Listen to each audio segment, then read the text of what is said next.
This time on the wilds of Valandiir, Ara, the malevolent witch, and Iona's twisted aunt was finally vanquished. Her dark influence snuffed out. In the aftermath, Azia, once thought to be a wandering tabaxi cleric, revealed herself as the goddess Bast, shattering Iona's view of divinity and offering a new path forward after her abandonment by her own god. The party now celebrates in the Needle Outpost, drinking and laughing in the firelight, freshly knighted by Sir Thorsten of the Imperial Knights. A royal summons awaits, inviting them to receive the Emperor's personal gratitude whenever they are ready. Outside, Iona walks alone back through the quiet streets with thoughts of Bast and her brother, having just bid a soft and bittersweet farewell to Azia. Iona, I need you to make a wisdom saving throw. Oh. Okay. Oh yeah, right out of the gate. Let's do it. Okay. How are we feeling today? Not too bad given the circumstances, actually. Yeah. A 19 is a fine roll. So you're very hyper aware of your surroundings, having just left the presence of this entity, and you kind of like instinctively put your hands in your waist pockets, and you feel something that wasn't there before. A couple of somethings, and instantly you can feel that a warmth, a familiar warmth on them. Something in there is metallic, something in there is not. And you pull it out, and the first thing you find is a gold chain necklace. There is I'll show you exactly what there is. A stylized symbol of an Ankh, which is kind of a cross with a loop at the top. You see this. The shepherd's Ankh. Donk. You also find what feels like a very mundane, very plain wooden dowel, maybe 6 inches long, maybe like 10 centimeters. And it's very unassuming. It does look like one end of it has like the feeling that the stain of someone who's held it many times. But it's very small, and there's a little message wrapped around it. You unfurl it instinctively, and you see a very feminine script written into it. It does not look like anything you've come across. And you can see that at the end it's signed Azia. It says, I found this while searching Ara's quarters. It is harmless enough, but could prove a bit of fun. Azia. You recognize the necklace as something that was around Azia's neck most of the time. Okay. I mean, you said it seemed warm, right? It does. It's fading with being out in the moonlight, but it was warm when it was in your pocket and you grabbed it. Yeah. Okay. Your detect magic is only like you can do it as a ritual in like 10 minutes, right? Yeah, I believe so. No, would definitely know that. Yeah, I think it's a ritual. Yeah, so I think I'm gonna ritual cast detect magic on this to see if it's just like if whatever warmth came from divinity or came from something else. Okay. Both items give off the wand gives off a moderate magical essence. The necklace glows like a hot ember. And the necklace is some sort of conjuration magic. And the wand is sort of it's like a weak necromancy. Okay, I mean, it's late. I've had a bit of I've had not just a day, but several months, and I'm gonna work this out, but like not right now. So I'm going to put them both in my pocket, I'm going to make sure that the note is sort of carefully rolled up. And then I am going to head back in to find out what the others have been doing in my brief absence, but quite a lot happened there. Yeah. Kravish, Koza, Yuno, Reaper, and Baranor. You are all sort of... Some of you are bouncing up and down as there is a train of dancing minstrels and villagers kind of weaving in and out of the crowd. Everyone in town that has come over the last 5 days or who has remained here is now in the tavern. You know, there's probably Blackguard patrolling the streets, but pretty much everybody in the village is here. So you're all sort of hand in hand, sort of skipping through the crowd as a couple of musicians up on the stage. Kravish, your mandolin sits on your chair. You just decided to dive down for a moment and join everybody. Where we find ourselves. So, Kravish, you currently are being led along by kind of a large, burly, half-orc female. And on her arm is Reaper, followed by Baranor. And then there's some other villagers. Koza, you are in the corner currently. And you are sort of weaving a sort of druid craft crown at the moment. All of you are a little tipsy, unless you don't drink. And Koza, you find your lids sort of wavering as you find somewhere or someone to place this crown onto. What do you all do? If you don't want to start at once, I'll start at the top with Baranor. I'm just being led around by Muscle Mommy. Yeah, actually, you're pulling on her. You're pulling on Reaper, who's pulling on Muscle Mommy. Okay. And you guys are sort of being led around the tavern in this big raucous circle. Okay. Kind of conga line style. Yeah. Okay. I mean, I'll go with the flow. You know, I'm kind of I'm loose about it. We've had a few drinks, I'm sure, by now. Yeah.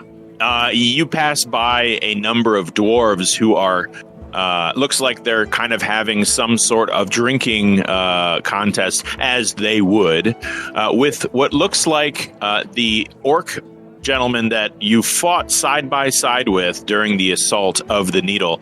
And as you pass him by, he downs one, they all cheer. And keep walking, Koza. Keep walking. Yeah, Koza, you're sort of on your tiptoes right now looking over the crowd, and you've got this druid-crafted crown in your hand, and you're just kind of looking for who you'd want to place it on. I'm going to look for the tallest person there. Okay. Go ahead and give me a perception check at disadvantage. Oh, boy. Yeah. Let's see. Disadvantage. Is it a perception check? Yeah. All right. Oh boy. Damn. You see Kravish as the only tall person in this room that you recognize, and he's getting dangerously close to you. And Kravish, you're having trouble sort of steering where you're going, and all of a sudden, here comes Koza, right in the middle of your conga train, and the two of you collide in place, and just two gigantic people meeting in this way collapses the entire conga line. You bring down about 6 or 7 people down with you, and when you come to, Kravish, you're wearing the crown around your beak. Take it off. For you, because you're the tiniest of us. No problem, dude. I'm going this way, and I turn and just walk in a direction. Yeah, you point in one direction and spin on your heel and go at 270 degrees in a different direction. You know, he's Kravish. all right. He's all right. He is definitely a few pints short of a keg, but he's all right. Baranor, you find yourself sort of like grabbing a banister as you are corralled away and sort of connect the hands of the people in front and behind you, and you just sort of catch yourself, and someone slides a tankard that just lands perfectly under your chin, and you kind of find yourself looking out the window, and you can see the moon through it. Okay. And you kind of can see the best of both worlds here. You can see an evening of revelry and frivolity, and you also look outside and see just like a perfect night in the woods. Sure. Okay. You feel a tug on your tunic. As you turn, you see what looks like one of like 3 or 4. There's not a lot of children here, but definitely old enough to be curious about your bow that's on your back. Okay. And you can see them kind of looking at your quiver, and she just looks up and says, "Are you an archer?" Of sorts, yes. And she just says, "Is that your bow? Yes, it's my bow. Are you good with it?" Pretty good with it. And she just kind of like looks down and sort of like shifts her foot in front of her a little, and she goes, "I'm good with mine." Yeah? You have a bow yourself? "Yeah, you want to see it?" And she disappears before Sure. you have a chance to respond at all. She's gone, and she comes back up. She comes back about. It's almost like she would like hit it just a few feet away, because she comes back in like a second, and she's got this little wooden stick that it's less a stick, and it looks like it's like a branch that's been split. And it's only about 2 feet long, but there's like a notch cut in the top and the bottom of it. And there's been a string that looks like it's been very rudimentarily, but at least tried to be worked into a bowstring. Mhm. And she's got this, it looks like just a stick with a feather tied around the back of it. And she goes, "This is what I've got." And she's going to turn and just fire it into the crowd. And you hear it boink.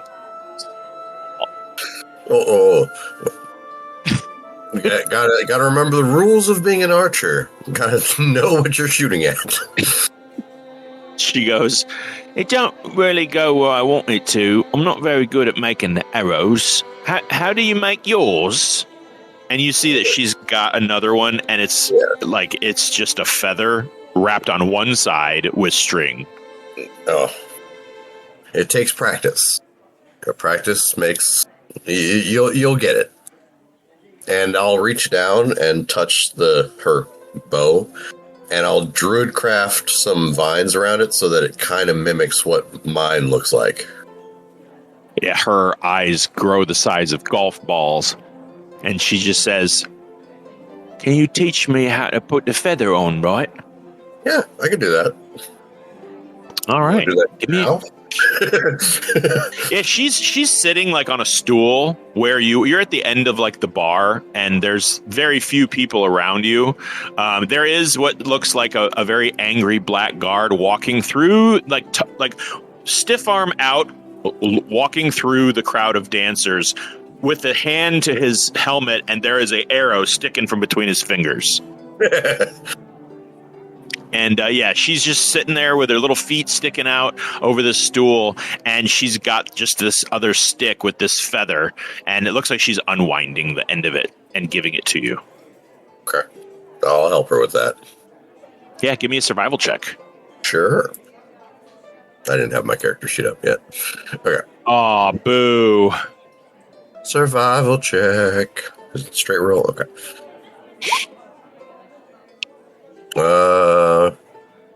That becomes a 23. 23.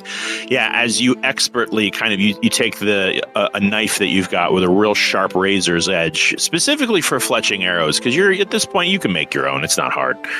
And you take her little feather and you split it down the middle, and then you split it again and make 3 equal little slices of it. And as you lay them along the back of the shaft and wind the string, Kervish, you find yourself being thrust back on stage, almost like a reverse stage dive.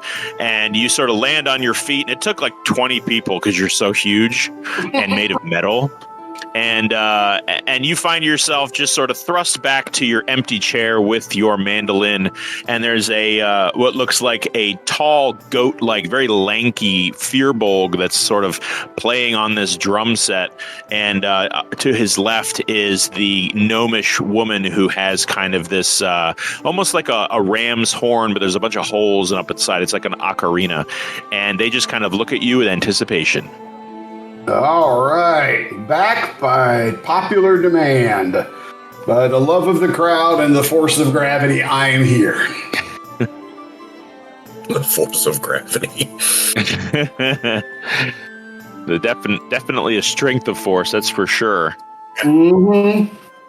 Thanks, everybody who got me up here on the stage through your applause, your love, and your heft. So, we're going to play a song now. Yeah. What's it sound like? Let's see. What do you guys want? You guys want a stirring victory song? A rousing, happy, drunken revelry? Yes. Yeah, you just hear a mishmash of yes to both of those, and their own suggestions, and there's just a huge cacophony of a wall of noise. All right. Just smashes your fingers into your guitar. Orcish love poetry it is. No, I'm kidding. All right. Let's get a performance check from you. Let's see. 33. Yeah, you sort of rally the drunken stupor that you are stumbling your way around into, and the Platinum Dragon just sort of blesses you with this ability that you all see his visage sort of glow briefly with a white light that dissipates into the air, and he strikes his mandolin with his pick in hand and immediately starts playing a song that all of you, it feels familiar, and it reminds you of times past that have brought you to this place together, as well as those of you who are new to this group that are finding yourselves feeling more camaraderie, and it's enough to get the crowd to throw roses. You have no idea where they got them. This is not a rosy place. Yeah. And you're being pelted with wine and ale, as well as coin of the silver and copper variety. And whose underwear is this? Iona, you find yourself at the doorway of the tavern that is, for what you notice for the first time, there's just Druidcraft filigreed all around the top of the doorway, forming this sort of flower and grass arch. And it seems to be kind of, Koza's nowhere in sight, but it seems to be kind of slowly growing and curling around Trim on its own. And, you notice that as you walk through the door and and spot pretty much all of your comrades in various stages of debauchery. Okay, well, I mean, let's say this. I asked Kervish to watch my brother, and Kervish just came off of a stage dive and got back on the stage and started blasting out the tune. So he's definitely not doing that. So I look for Levin to figure out, did he wake up? Did he wake up and start flirting with someone's wife, girlfriend, or fiance? What level of... You have no faith in this man. She just knows her brother. She knows her brother, so she's gonna look around. Can I see my brother anywhere? Actually, is There's a question. Is he where I left him? Oh yeah, he is. Although he's awake, he's not passed out in a bowl of soup or anything, and he is currently what looks like he's got his hand flat on the table, and he's twisting a small blade that you know he's carried before between his thumb and forefinger, and right across the table you see what looks like a sort of very lithe but tall human female with sort of this long, shocking black mane of hair. She's got a real grizzled scar on her shoulder that winds down her bicep and almost looks like a lightning bolt of scar tissue. And right at her wrist, she's got this spiked bracelet, and she's also got her hand on the table, and she's got like a huge, like imposing Bowie knife between her thumb and forefinger. And you see her, just as you're approaching, you're maybe 3 or 4 feet away, she starts going in between her fingers with this dagger, and you just see your brother like lazily eyed following where her knife is, and you see this woman chunk this blade between her thumb and forefinger again, and you see your brother attempt the same pattern with his knife. Or at least you see him start to. Would you like to roll a dexterity check or saving throw at disadvantage for Levin? Or are you going to intervene? I am probably going to intervene, actually. Okay, what do you do? Yeah, I am literally going to... I'm gonna slide onto a stool next to them, and I'll be enough in Levin's line of sight that he will probably see, and he will probably pause at least long enough. Okay. And I'm going to sort of... I'm going to look at her, and I'm going to nod, and I'm going to look at my brother and just sort of, yeah, like, he knows, like, the score with this, and you know, in certain situations, Iona will genuinely let him get away with it, but, like, this isn't really the time. So Iona is instead going to look at the woman and say, look, she just looks at the woman and she's like, okay, let me see. Do you have, out of the 3 options, what is it? Is it husband, boyfriend, or fiance that you are not with right now? Okay. What are your intentions with my brother? What language are you speaking right now? And I'm guessing you're speaking common, because she just kind of stares at you, and you get the look from her like I don't know what you just said. And she just says something in a language you've never heard, and shrugs and looks at Levin and just says, knife. And wow. I'm going to have him, he's either going to have to roll insight or a dex save. Your choice. Insight on whether he's going to read your look, and either one of those is going to be at disadvantage. Ooh, yeah, he's going to sort of get the big sis look glare of death from you, and he's just going to kind of look at this woman and just say, maybe next time, love.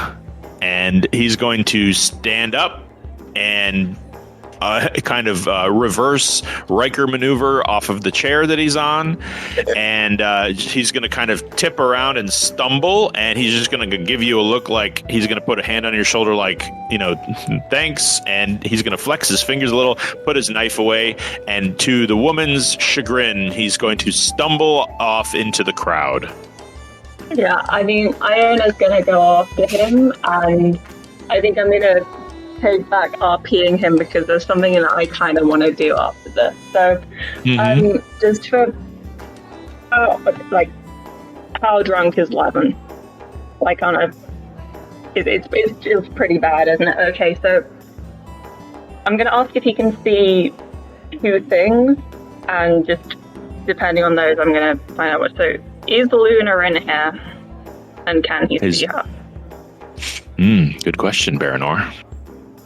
I mean, I would imagine Luna would be in here as long as, you know, the crowd allowed her. I mean, she is a big wolf, so. But I mean, I've had her around the party and throughout the town, so they should know her by now. Okay, So I'd say and then secondly, can he see Baranor helping the kids with the bow also? Yeah, let's talk about Luna real quick. She is in like a dark, shadowy corner of the room. There are two small children. They are the other two kids that you've seen in this place. They are currently playing with the cubs, who are dancing in the nearby fireplace firelight. And Luna is just sort of watching everybody, especially her cubs, and she's glancing over where Baranor is. And so Levin walking around, stumbling around, he can see where Luna is. And I'd say he's a little closer to where Baranor is, because Baranor's just at the end of the bar with this other little child, and it looks like they're messing around with sticks or something. Okay, yeah, I know exactly what I'm doing with this. Okay, so Iona sort of goes up behind her brother and sort of says, she switches to Undercommon because she doesn't really care for anyone else to overhear this, and out of the languages they speak, Undercommon is generally the one that has the fewest people around them who can speak it also. And she switches to Undercommon and she says, look, she's not even really your type. I know you've had a dark time, but I've never known you to be with a woman who you couldn't have a real conversation with. And Levin is sort of says, well, look, I know, but you know. And then he looks out across the bar and he sees Baranor with the girl, and this look flashes across his face, and Iona knows what this is, and she says, look, you could, now that our plans are changing, give it time, we always said if it weren't for the whole situation, we always said, you could get to live a life where I get to be an aunt one day.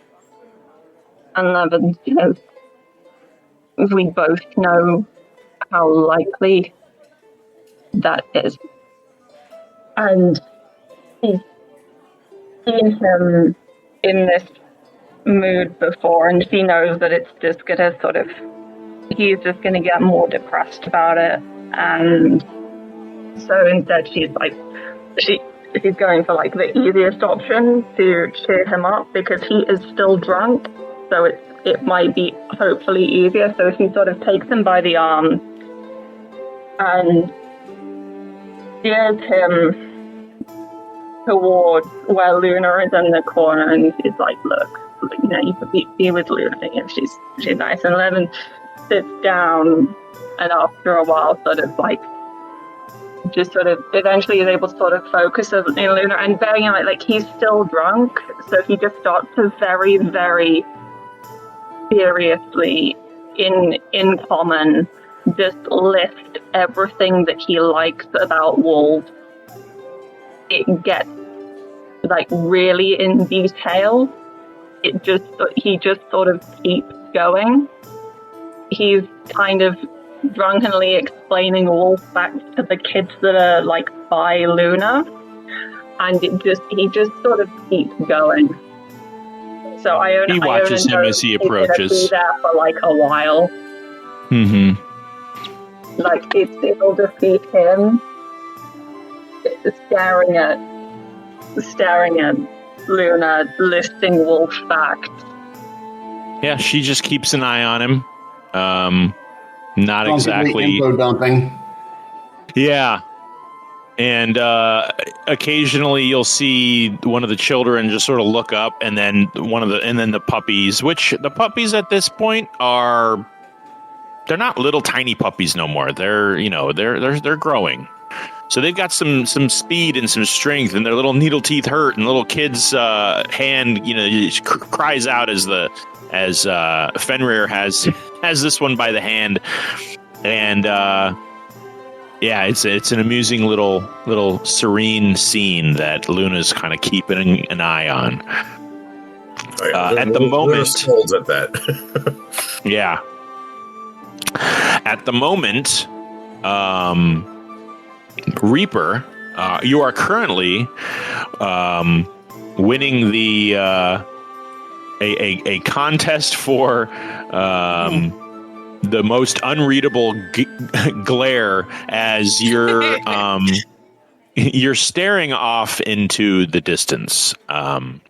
You're at a table. And you're at a table where there's other people, and you see Baranor and Kravish as they, kind of, you guys were all moving through the crowd as a dance. You kind of broke off and sat at this table, and for now, about five straight minutes, you're sort of staring in the distance, and maybe a passerby kind of looks at where you're staring at, and you're just sort of staring in the dark corner of the room.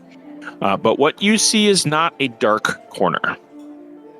What you see is looks like a human female sitting in the corner, her hands up, kind of folded under her chin, and she's slightly glowing blue. You can sort of see the wood paneling of the wall directly behind her through her body. She's looking at you, but she's also looking through you like you were. And she just kind of looks around and doesn't shift her position, but she slowly looks around, and you notice as she turns almost away from you, you can see under her hands that she is smiling. She's elated, and you can see some sort of ethereal tear kind of drip down her eye. She's on the other side of the tavern, but you're sort of looking at her from one corner to like the side of it. I mean, it's not completely on the other side, but there's people between you, and that's what you're staring at. Have I ever seen anything like this before? Make a I guess make a nature check or arcana check. Okay. I know those are opposite spectrums, but we'll see what it comes up with. Okay, go with nature. Okay, solid 17. I mean, you're not unprivy to the idea of a ghost.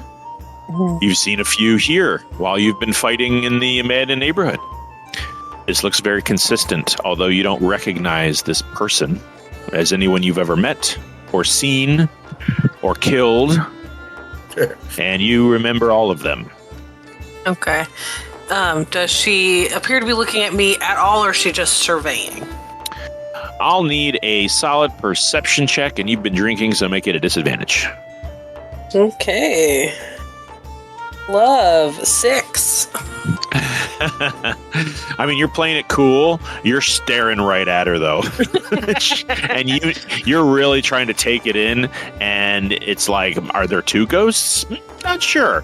And from what you can tell, this person has perhaps met eyes with you, but it definitely looks like they're just sort of going from person to person to person to group. Back over to this side of the tavern, watching the stage, and very slow, and almost a little hint of confusion. Mm-hmm. You're not sure if that's the right emotion, though. Some kind of something's missing, but it's very brief. As most of this expression, this entity is giving off, is that of just contentment and peace and happiness. Okay. I'm going to try to make eye contact with the ghost, and if that's not possible, I'm going to pretend like I did. And then I'd like to raise my shot glass up towards her, and then down the shot. And And okay, so I want to get up and I want to go outside, and I want to mask of many faces into a very pretty but not overly eye-catching kind of person, and then come back in. Like a girl next door. Yeah, very very much like early '90s rom-coms where it's you know what I mean? Yeah, the only thing that makes you ugly is a pair of thick black frame glasses. Yeah. Totally like the Clark Kent effect, right? Yes, Yeah. 'Cause that's how that works. It's And, not long before you kind of walk in that you catch the eye of a couple of villagers. Okay, are either of them super tall, burly, farmer-looking guys? That's Oh yeah, I wouldn't say they're farmer-looking types. They're both guards. They're black guard, and it looks like one of them maybe is chatting with a comrade of his who is on duty while he is not. He is wearing a black and silver tunic that goes down to about the mid-waist, black pants, real nice black leather boots, and he's got what looks like a thin gold chain that ends in just a simple ruby setting on around his neck. He's not completely clean shaven. He's got some stubble, and you could smell both of them from here. It looks like they're both part of the work detail here at the Needle. And the one without the armor just kind of gives you a look, and they both look at each other, and they both clink a tankard and walk in your direction. Perfect. So I would like to not meet them halfway, but go over to the bar so we could get more drinks first. They follow you like little lost puppies. Grab a couple ales and just be like, hey, I, Stephanie, am the most awkward person. I don't know how I got married. I have no game. There's nothing here, okay? Just so that we're aware. You're doing fine so far. We go over to the bar and gives it a... She has more than you'd give her credit for. Oh, keep telling yourself that, babe. And so I just want to strike up a very overly flirty conversation. You know what I mean? And try to divide and conquer. I'm I want to pay the one in the armor. No mind, he's working. I don't care about him at all. Right. He makes mention that, I've got a break coming. I can hang for a minute. He's just gonna glare at him. And be like, okay, and still just roll her eyes and still pay him no mind. Ooh, burn. And then his buddy is going to kind of nod at him, at his friend, the one that you're talking to. He's going to kind of nod at the other guy, and you can feel the awkwardness behind you.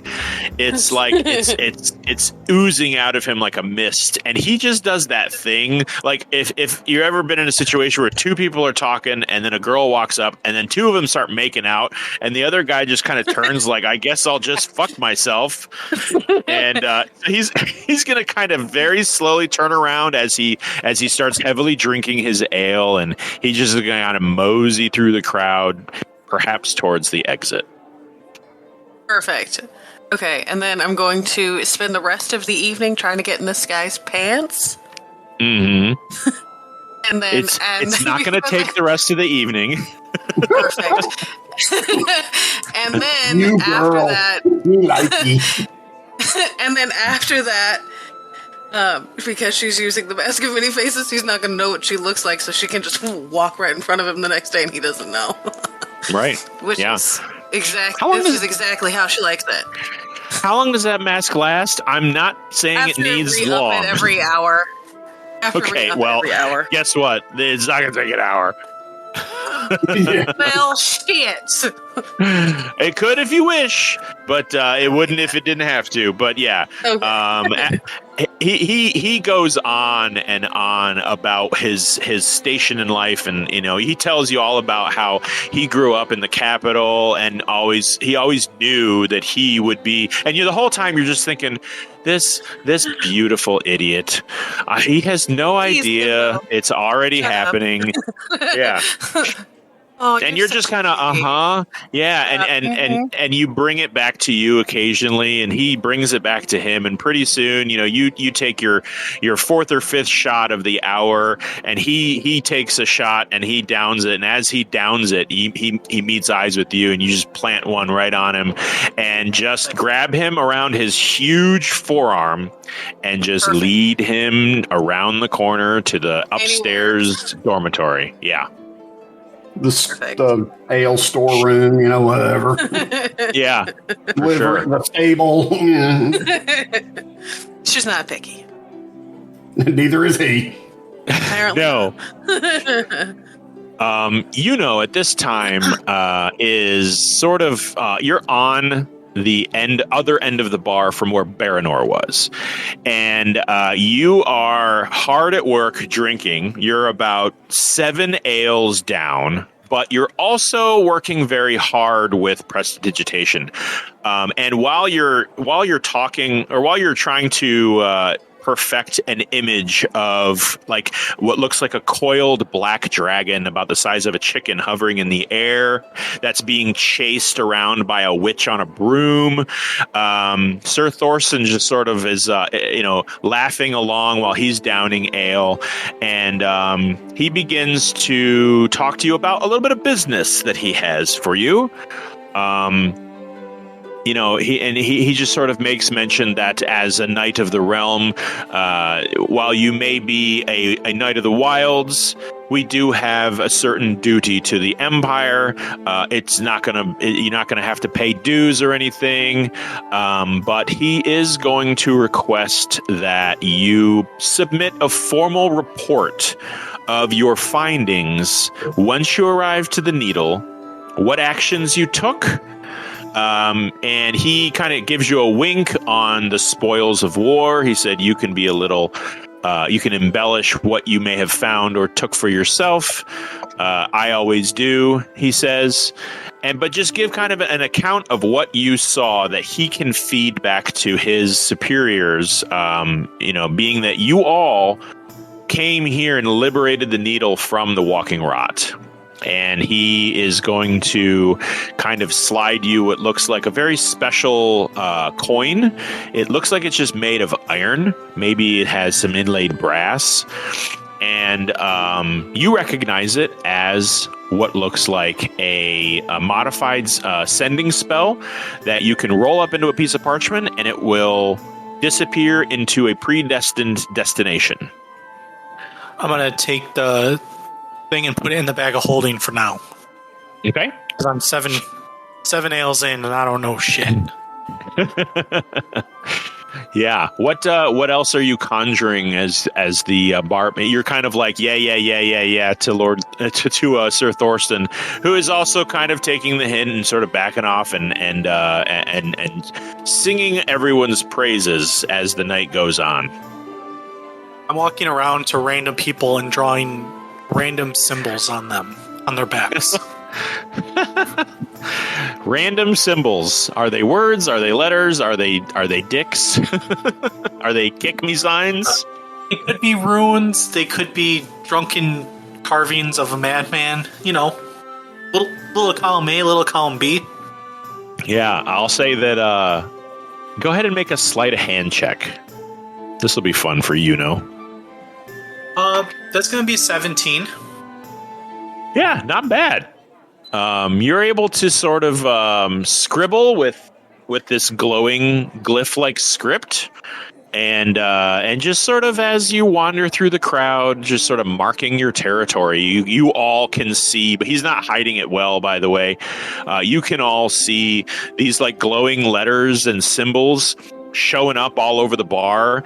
And I'm not gonna lie, Ken, at one point you're like trying to draw like a thumbs down, and somebody turns real fast, so there's like a glowing line scratched across their forehead, and they're just like you just sort of turn around fast and walk away. So now this guy's, he doesn't even see it, he's got a glowing line on his face. Okay, Koza. Wander around doing that. Yeah, I mean, the entire bar is your tapestry, a fantasy Banksy, if you will. Koza, in the raucousness, you kind of are passing people by. You're not drinking so much tonight.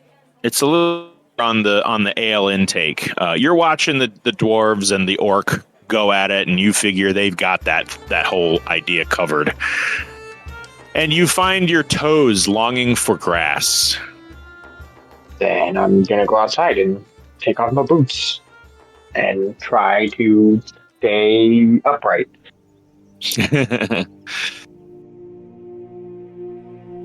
You look up at the sky as you can feel the blades of grass between your toes. It's very cold. As I said, we've established it's kind of It's early spring. Yeah, it's crisp outside. But that's not anything but a thing to a Fearbulg with a fur all over his body. So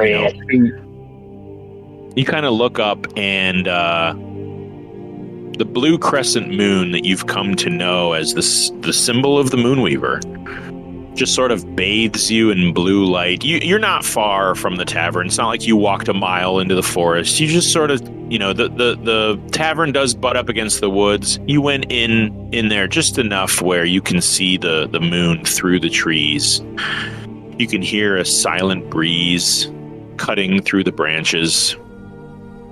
You can feel a cool refreshingness on your face. And as you look up at the moon, you just drift to thoughts of your daughter, Neela. Who knows what she's doing now? Keeping herself busy. She's probably getting the Weaverlings ready for bed at this moment. Wherever they are in the castle, you know that they established residency somewhere. And you can feel your toes becoming sort of enwrapped. And you look down and you can see the grass around your feet has sort of become attracted to you and is now winding their way in between your toes, not in a restrictive way. Little tiny pink and powder blue flowers start to sprout from the grasses. Little fuzzy budded bumblebee spurts out of a flower and starts whizzing around your ankles. I think I'll just take a second, just kind of let time pass, let it be quiet for a minute. And then whenever I deem it's time to go back inside, I make my acknowledgments to the Moonweaver and just turn around and head back in. The silence is not so quiet.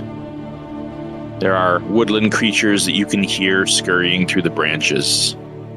Crickets, frogs, a world alive, and now more active and peaceful and content than you've heard it in a long time. It seems that even this soon after the incursion of the rot has been extinguished, even now life has returned to the Garden of Mist. You can hear the scramblings of distant foxes and coyotes, the flapping of owl wings for all the silence they have, the skittering of mice, the burrowing of bugs, the stretching and flexing of tree branches around you, and the blessing of the Moonweaver behind it all. And you feel the chill of a spring night warm from within. As you turn, your toes kind of pull free from the grasping grass underneath. And you find a pleasant crunch of leaves under your feet. The night, it's an orchestra of music that only nature and life can categorize and choreograph. It's a good feeling to once again bring life to a place corrupted by darkness. And in this dark setting, with the moonlight above, it's the perfect way to enjoy it. you ready your stomach and your will and head back into the tavern for another round. Baranor, the child at your feet has long disappeared back to perhaps their parents with the perfectly fletched arrow you helped her make herself. Proud she was as she held the weapon in the air, readying it behind the bowstring to your chagrin and your prevention by explaining to her, this is not the place to fire an arrow unless someone here is causing trouble. She assured you she would keep her eye out for trouble. That's reassuring. I feel better already. Yeah. You can hear only your half elf. Yeah. Only your half elf ears are attuned to this sound, but you hear a slight low whining, not in pain or distress, just a signal. You hear it from the complete other side of the tavern, and you look straight at Luna. You can see that Apollo has fallen asleep in someone's boots that are lying on the ground, while Fenrir chews on the ankles of the other. Luna gives you a look and sort of noses her way towards the door and grabs Apollo around the neck. And after some delayed chewing, Fenrir kind of abandons the boot, now pockmarked and ripped, and follows his mother out the door. She just gives you one last look of, taking the boys out. Okay. I'll give her a nod and kind of go forth type expression and a look of be safe. She answers without answering. Yes. And disappears out of the threshold of the, and it's not really the main entrance, it's like a side door. Yeah. Out of the building. Okay. As you turn back, you see sort of a similarly built, very handsome young man with sort of a long pointed chin patch, kind of extends about 3 inches beneath his chin. It's not terribly thick. It looks a little wispy with youth, kind of like a young person trying desperately to grow a beard. Yeah. He's got a long shock of black hair, very dark eyes, but bright and like I said, vigorous. And he just kind of has like a little 5 o'clock shadow across his cheeks. And he just kind of gives you a look to say, I heard you were one of those crown collectors, liberated this place. Oh, yeah, that's us.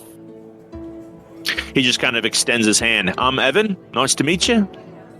Nice to meet you, Evan. And you are, darling? I'm Baranor. Baranor, of course you are. Take a drink, Baranor. Of my drink, or is he offering me a drink?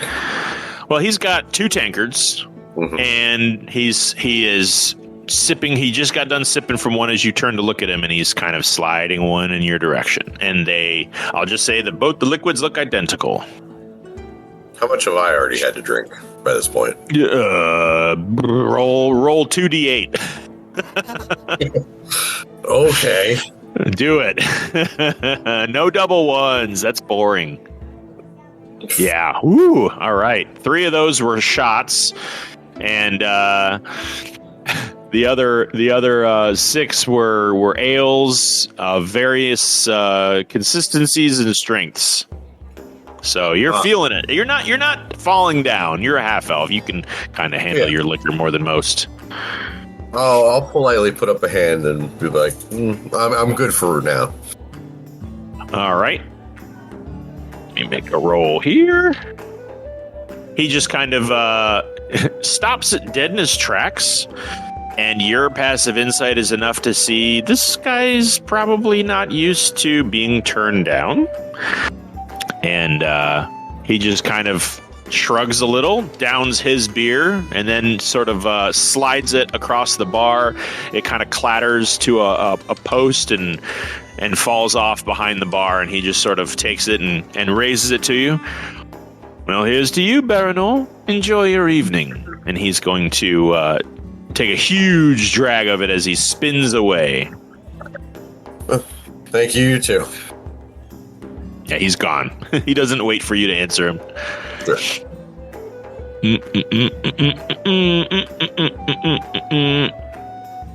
So, Kravish, while you're up there strumming along on your mandolin, I need you to make a wisdom saving throw. Poopy. Let's see. Was 23. 23. You're, I wouldn't say drunk. I mean, you're drunk for like a regular person.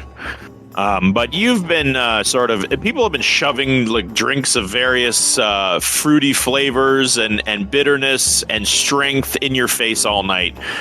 And you feel this wooziness in your head that's not typical of drinking alcohol. It's different. It's arcane.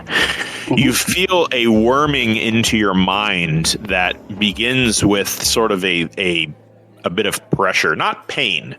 And you hear like a muffled something is making noise in your head. Mm-hmm. And you kind of strain for a moment, and you kind of go on playing. You play like 4 bars of a very, very familiar tune to you, and you kind of go into autopilot as you discern this sound, and it starts to form muffled words. Mm-hmm. Oh, sorry, Master Kravish. Hello? Master Kravish, it's Clyde, Domo of Stonehelm Keep. Yeah. Not sure if you're awake or ready to receive messages this late, but news from home. If you've the time in the morrow, return my message, or possibly yourself, to Stonehelm. Not sure you should be told over a message. And that's it. Okay. So I'll just you missed the first thing he said. You're right. I'll just like, hey, Clyde, only got about the last half of your message. We'll receive news tomorrow late morning. There's no response. Okay. It begins to grow late. Those of you who have been partaking are starting to feel that feeling as the walls begin to melt with warmth, and gravity grabs hold of your legs and your shoulders, and you feel yourselves longing for bed. The ale does not run dry, but begins to lose its taste as the day's events wear on you. And each of you, one by one, either decide to drop where you are and fall asleep, or toddle off to a room provided free of charge, compliments of the Needle. You toddle off to bed. Is there anything Baranor would like to do before going to sleep? Baranor is actually not going to go to a room. He is going to wander out a short ways into the forest and set up a little camp for himself, waiting for Luna to get back. Set up a few tripwires here and there. But knowing that with the invite to the city, he is very much looking to get as much wilderness as he can for the moment. And just wants to be closer to nature a bit. You can druidcraft, right? Yeah.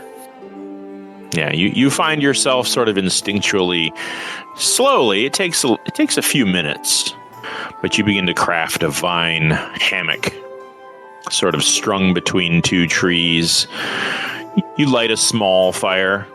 Doesn't look like it'll last longer than an hour.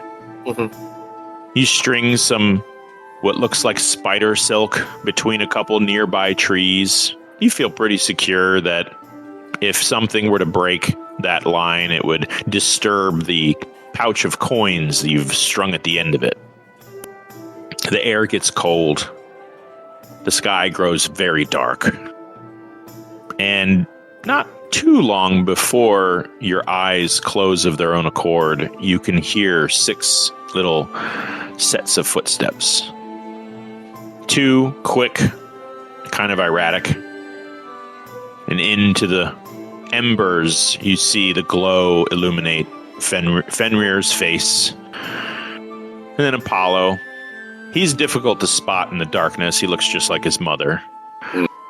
And then after a time, you see Luna, her maw wrapped around what looks like a pair of dead rodents. Settles down just under you. Her cubs curl around her, and you can hear them kind of devouring this creature. The night grows quiet. The stars begin to twinkle, and just as your eyes close, you again feel a presence. It's difficult to gauge of what. Is it divine? Is it your imagination? All you see is the night sky above, and you feel something watching you. Watching, but not you. Just watching from far away. And I've felt this before. You have. When did I feel it before? The last time you felt it was when you teleported through Circle to, I believe it was Dane. And you saw a strange cosmic event, an enormous, immense black cloud, infinitely far away, stabbing tendrils of smoke into portals surrounding it. And right as that realization comes to you, you look up, and almost through the trees you can see hundreds of thousands of miles into space. A faint, red, pupilless blank eye opens like a slit. And then you wake up very quickly and you sort of sit up. Is that the eye from the dagger? The eye from the dagger? Yeah, it was like an other planar dagger that I recovered when we were in the mines. That when I touched it, yeah, I saw an eye. Oh, yes. Yeah. I thought you meant the eye is on the dagger. Oh, no, I don't remember giving you a Thundercats. No. Yeah, you get the same feeling. It's very brief. You're not sure, but you almost feel like something was trying to make a connection and failed, or you kind of shook out of it before they had a chance, but you're not even sure if that's accurate. It's a very primitive, kind of unassuming, not even really threatening, just watching. Okay. That's disturbing. Yeah, it takes you a few minutes to sort of shake that out of your head before you succumb to fatigue once again. And you kind of look up at the sky with like a scrutinizing glare. You don't see anything but stars. You can kind of see the moon through the trees too. It's quite pretty. The slow breeze of the Garden of Mist washing fog in between the trees is enough to make you feel safe that you'll know that Luna will perk up before anything gets even close. You drift off to sleep. Okay. Kravish, the night winds down, but not on raucous or debauchery. It is revels abound, and you feel yourself, you're just beat. You've had a hell of a week, and you can feel the alcohol starting to deaden your nerve endings and weaken your ankles and knees. People continuously request new songs and new poetry and regalements of your deeds and of what the fight against Ara was like, as you give your last hurrah into the crowd. What do you say as your last speech, as people are slamming their tankards into the bar? Speech. Corey is muted. Oh, this has been one hell of a party. This has been one hell of a well-earned party. Each and every one of us here have earned the right to get down tonight. Things have been hard lately. We've all lost somebody dear. But today, we gained our freedom back. You gained the ability to live freely and not have to be worried about icky stuff from the witch girl. I want to thank every one of you for all of your requests and all of the lovely tokens of appreciation littering the stage here. And by the way, the lady that threw those panties over there, you need a maid. Yeah, you point towards the crowd, and another druid-crafted kind of crown just sort of ring toss lands on your wrist. And you can see Koza. He's not looking at you, and it looks like he was aiming for someone else. All right. Well, I think that's my cue there from Eagle Eye right over there, Koza.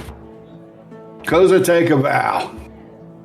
I oblige and do my best to take a bow. All right, very good. And over here on the drums, well, she passed out 20 minutes ago. All right, then. Let's give a hand for Mabel right over there. Yeah. Everyone just erupts, and you see Koza double over to give a nice bow, and as he does, he's got a little dribble from the corners of his mouth. Maybe he shouldn't have bent over. Timber!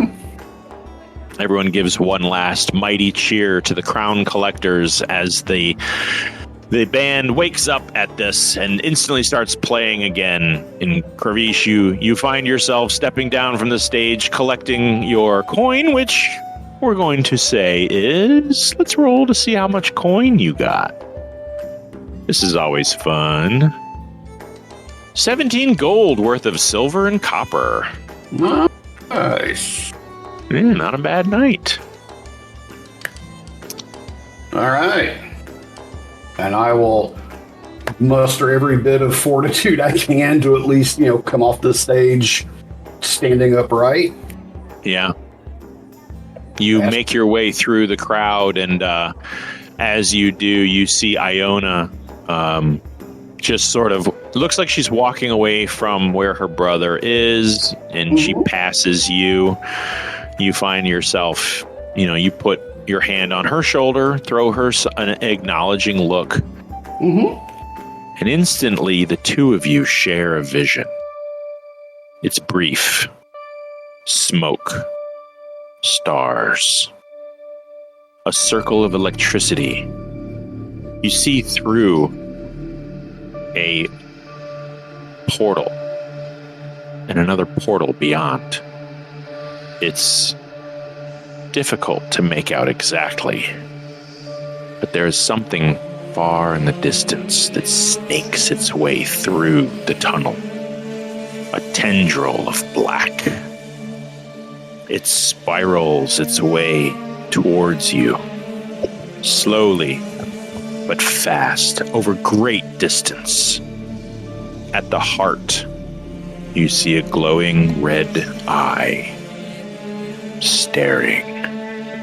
No words, but an imposing presence. And then you both blink, staring at each other.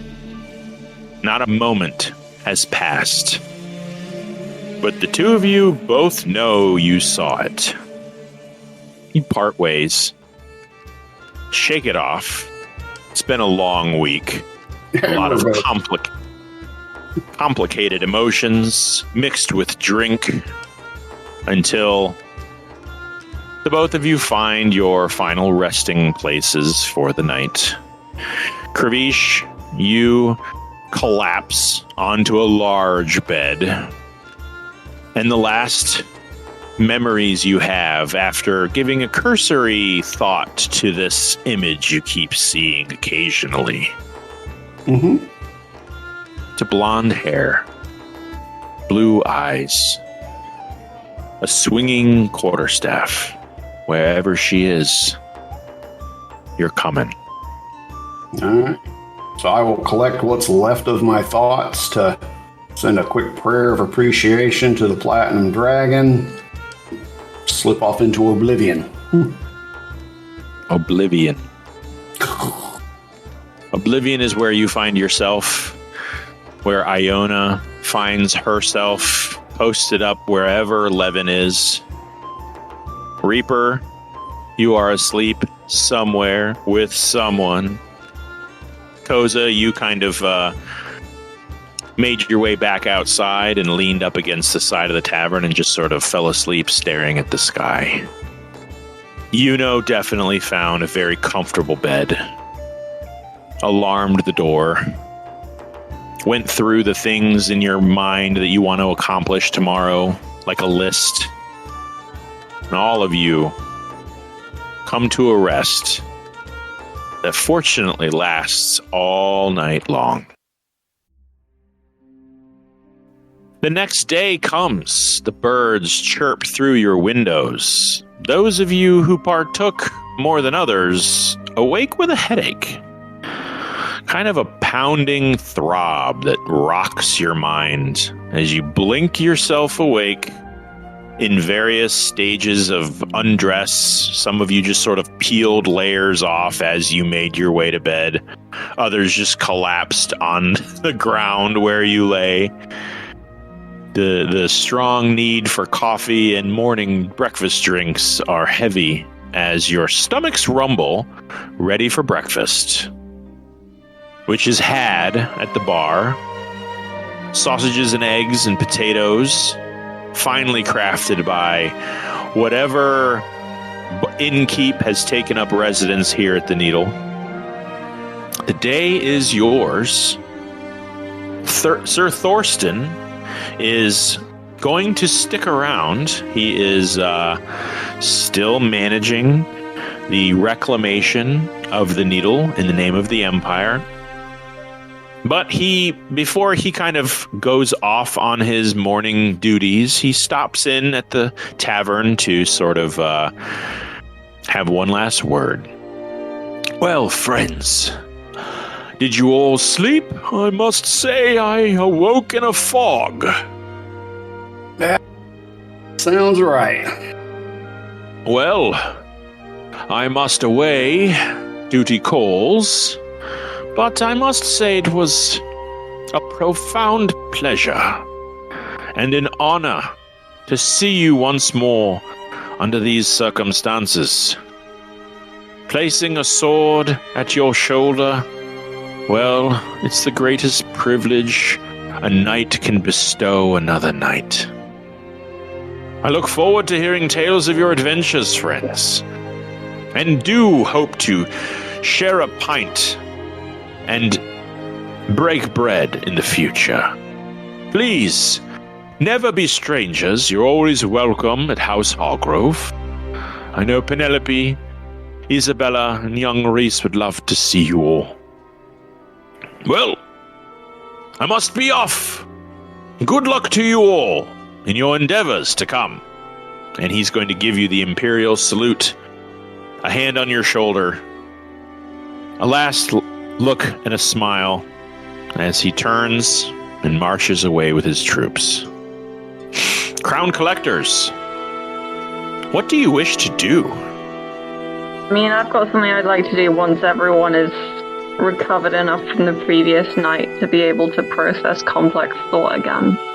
But it depends on whether we're at that stage yet. You don't have to worry about that. We weren't able to process complex thought when sober. Yeah, you're asking a lot of these guys. Okay. We'll go with mostly coherent then. Okay. Okay. So, once Austin is gone, Iona, who's she's sitting by her brother and she sort of plays with her drink a little, which she's normally not one to fidget quite like that. But her guard's a bit more down than it would normally be. And she looks to her brother and then she looks to the crown collectors. And you can see behind her eyes, she's sort of laying out in her head what she wants to say. And she says, you know, I'm not much of a person. Not really. And she pauses because she knows that what's coming next is kind of blasphemy, but also how much worse with Talona can things really get. And she says, you know, if Talona were to vanish, I know what Levin would do. I know what he would do. I know where he'd go. I can imagine his whole life pretty much, and I cannot do that for myself. And she looks over at her brother and says, you always manage to be such a person, always, and I am what I have to be, and I've never actually been much more than that. And Levin very quickly says that it isn't true, but Iona sort of holds up his hand and says, isn't it? But I think that maybe if I stay with the crown collectors, then maybe I can find what I'm like when I'm a person. I think I would like to stay.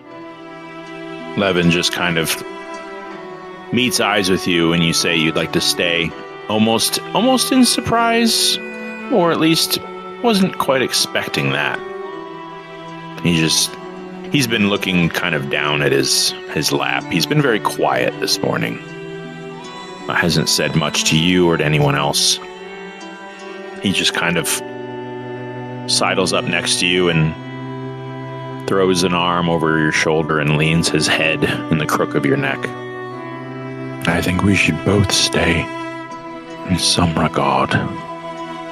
You with them, and me in the land of the living. I think I'll stay. Well, you always were tough to kill, so... He just kind of gives you like a little half a shove of a brother to a sister. Damn right. Well, Baranor?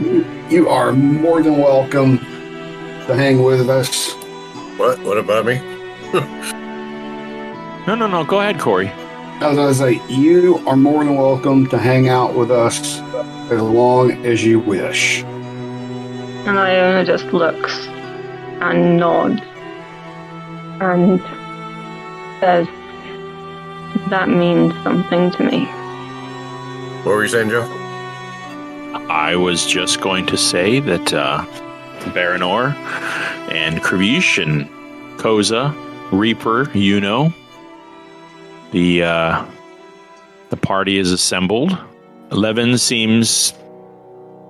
looks like he's going to be clinging by his sister for now. He's not exactly sure what he's going to do with himself now that his life is completely different. You have before you an invitation to the capital.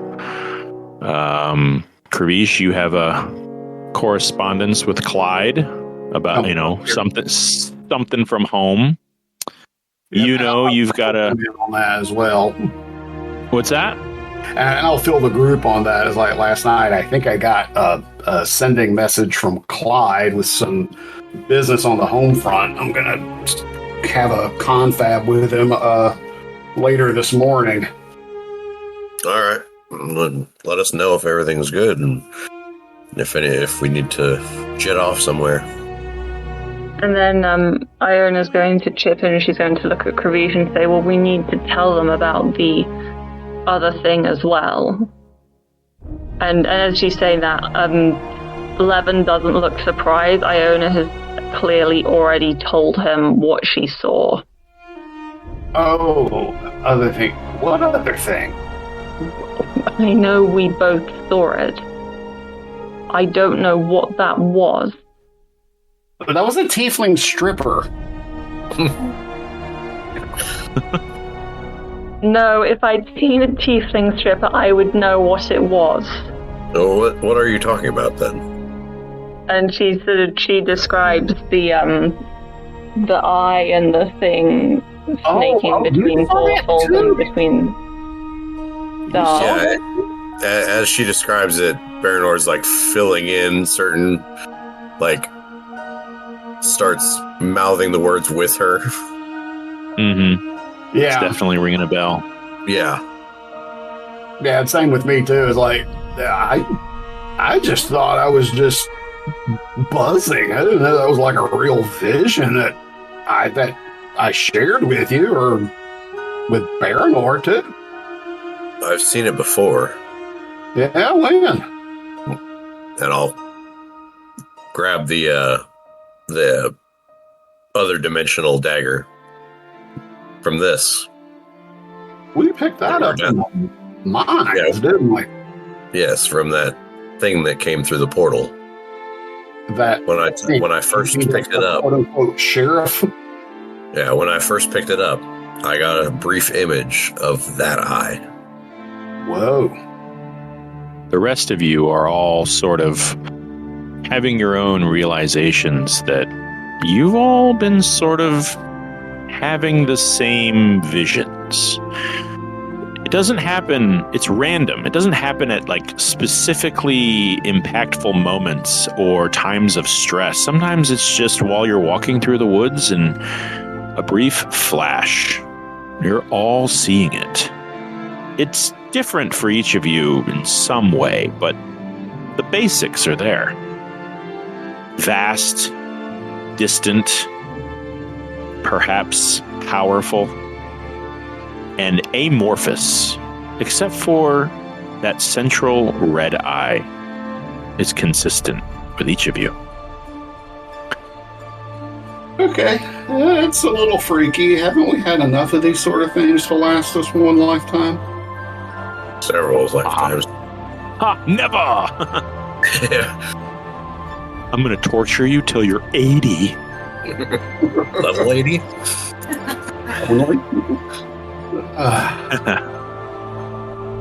Well, it's now past the morning hour. You have a few things at your disposal to do. What does the Crown Collectors? How do they move forward? What direction you guys going? Kravish, I think you should do your correspondence first. Have our correspondence first. I'm wondering if maybe we should head back to the keep. You know, if could maybe get a teleport circle up and get us back to the keep so that we can kind of get settled back in and make preparations for our audience with the Emperor. Yeah. It definitely can. It's 1,800 gold apiece. Yeah, inflation's a bitch. It really is. Damn. All right. Does anybody have any other business? Sir Thorsten is kind of nowhere to be found. He is out and about. He is busy. He's up on a horse somewhere, kind of moving. Yeah, he's doing his thing. And the rest of the villagers, I mean, you're the talk of the town. They don't exactly pay you no mind, but they're getting ready for the day, and it looks like there's people bringing, wares into the marketplace and things of that nature. So there's things a doing. The village is alive with the sound of music, among other things. What are we doing, Greece? Well, I mean, I'm trying to just kind of take it a little bit easy today. I mean, past couple of days have been a real bitch. I'm kind of looking forward to a couple of hours of really not having to do anything. Okay. Saying, do we want to go back to the keep to address your... I mean, we could talk to Clyde in person back at the keep. All right. That sounds good, but we all haven't been back in a while, and we have some new people that we could introduce to the place. Yeah. All right. That would just require, let's see. Kenny, do you have teleportation circle where you can bounce from anywhere? Yep. Okay. And we have the teleportation circle at the bottom of the keep, so we have a known destination. Oh yeah, definitely. I just wanted to make sure he didn't have to have one to start. So sounds like you guys will be just fine. Yeah, with the components and all that, it has the circle drawn in chalk, and you guys kind of gather your gear, all 7 of you, I think, and stepping into the circle, you kind of give one last look. It looks like at this point, Sir Thorsten has sort of come by to see you from afar. He's kind of mid-stride, but he just kind of sees you leaving and gives you all like this very heartfelt half wave. Kind of brings his hand to his heart and bows his head down a little bit as, finishes. Yeah. And everybody in the village who's watching you leave kind of gives you all a wave, cheering the name of the crown collectors as you whoosh through the vortex. And all of you pop into existence in the basement laboratory level of Stonehelm Keep. A new place to Iona and Levin, but home to everyone else. Welcome to Stonehelm Keep. Yeah. Iona, you and Levin find yourself in what looks like a half-circle room. There is a very well-crafted platinum teleportation circle permanently embedded in the floor tiles beneath your feet. The stone is of a light bluish gray, very, very large bricked construction. The ceilings here are very high. And through the doorway, you see what looks like a laboratory with shelves of books and bottles and contraptions and things kind of bubbling on their own. Bunch of candles that look like they have burned all the way down with wax dripping down onto the floor. And the room is rather dark. It looks like there is a brand new candelabra, perhaps was placed here recently to give you guys some light as the bottom floor of the keep is open before you. Well, new folks, welcome to Stonehelm Keep, our humble abode. Let me see here. Do I have the map? I don't know if I do. Let me see. I know it's on the, what do you call it? Campaign image gallery, the map of Stonehelm Keep. So if you want to hop over to that section and check it out, Ellie, you're more than welcome to look at the map and get yourself familiar. This is home for everybody. And as you ascend the stairs at the south side of the laboratory, You can hear people murmuring nearby. You hear it through the halls, and it sounds like whimpering. Perhaps the sounds of crying. The first to greet you is Clyde. Oh, masters. Well, welcome home. We've been expecting you. Hope you are able to see okay down there. Didn't exactly have time to refill all of the candelabras, but well, welcome all of you. And he kind of claps his hands to the side, and the housing staff, they come by. They offer you refreshment.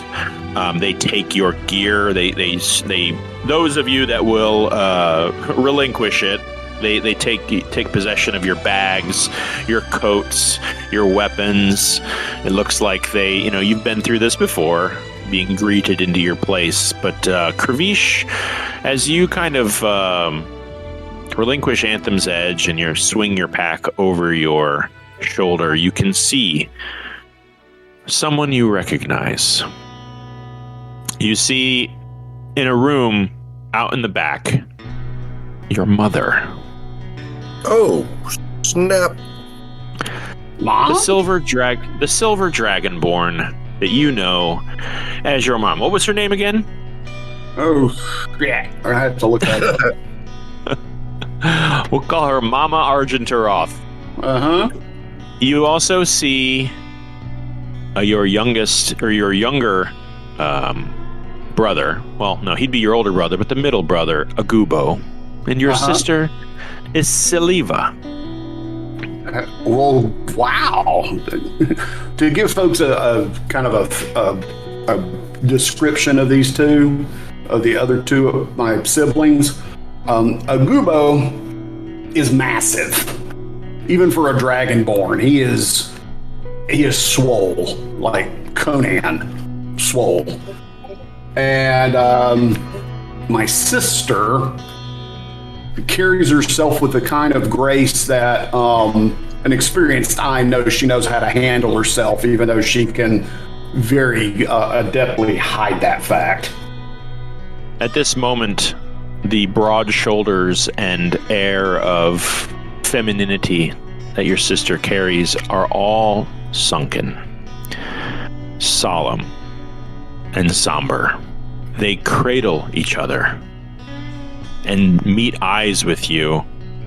Your mother is the first, followed by your sister, to erupt into a fresh round of sobbing as they grab hold of their son Kravish, their brother, and they just collapse into your arms. Kravish, you're home. She is breaking down. And you're just hit with this confusion until you meet eyes with your brother Agubo. His eyes are uncharacteristically welling with tears. And he just says, "It's Dad. And Rothgar." And you hear your mother erupt into another round of sobbing. Okay, we need to talk. Guys. We need to talk, brother. Sure, guys. Excuse us for a little bit, and we'll go out to one of the studies up on the main floor. The study, which can seat all of you. You are preceded by members of the housing staff. Now, the rest of you seem rather concerned. Reaper, not so much. You're just kind of like, okay, so this seems pretty serious. Koza, Baranor, you guys seem very concerned. First of all, I don't think anybody's met his family. You've definitely spoken to them through the mirror, or at least he did, and you knew of them. Iona, you, Levin, you don't know what to make of this, so you kind of awkwardly busy yourself with looking at tapestries on the wall and stuff.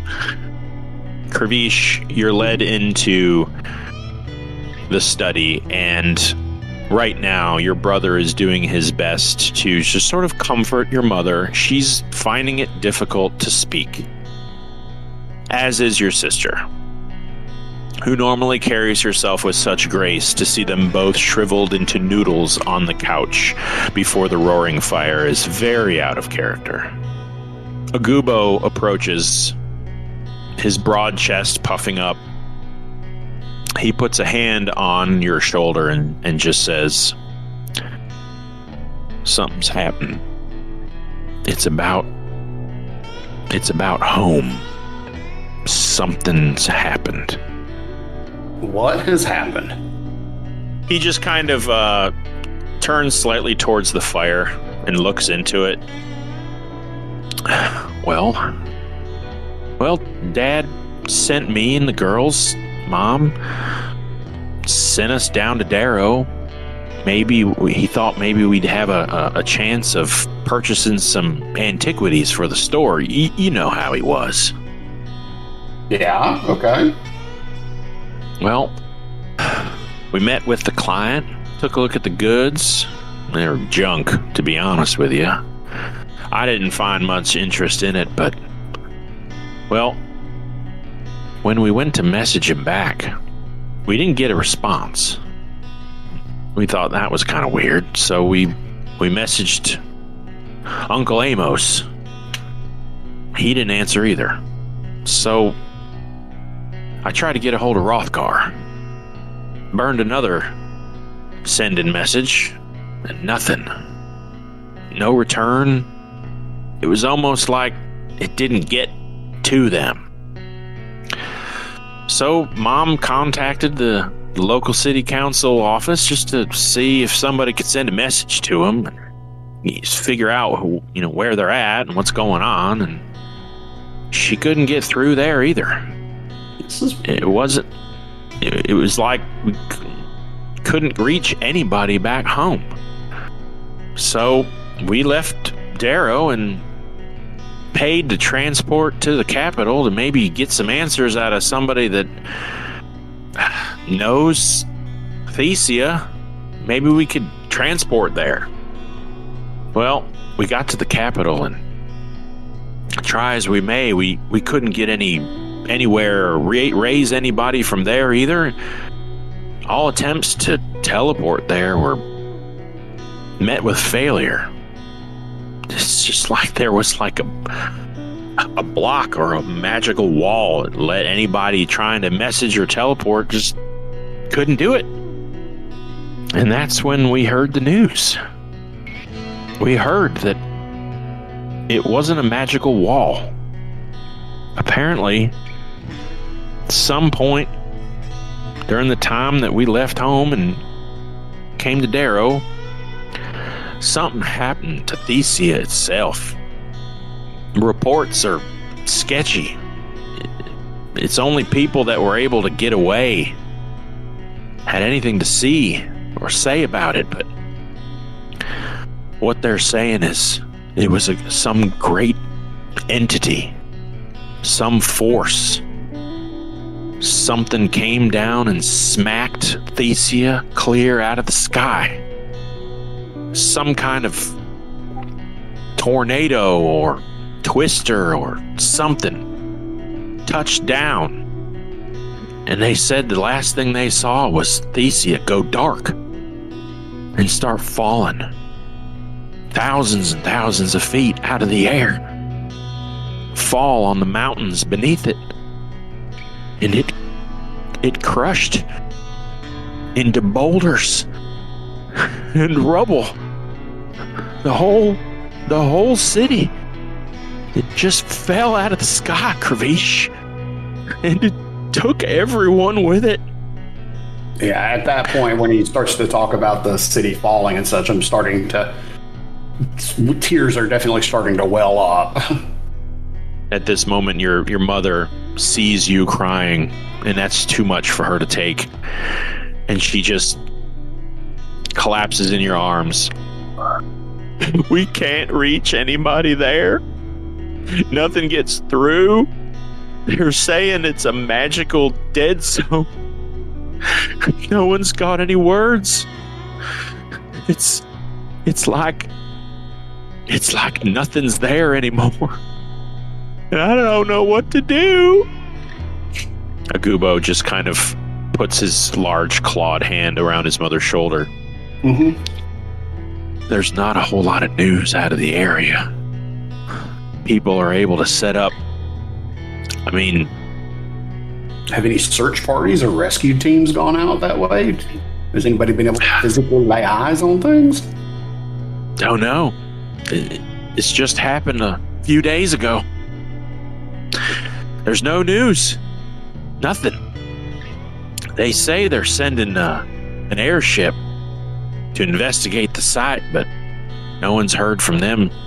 That was yesterday.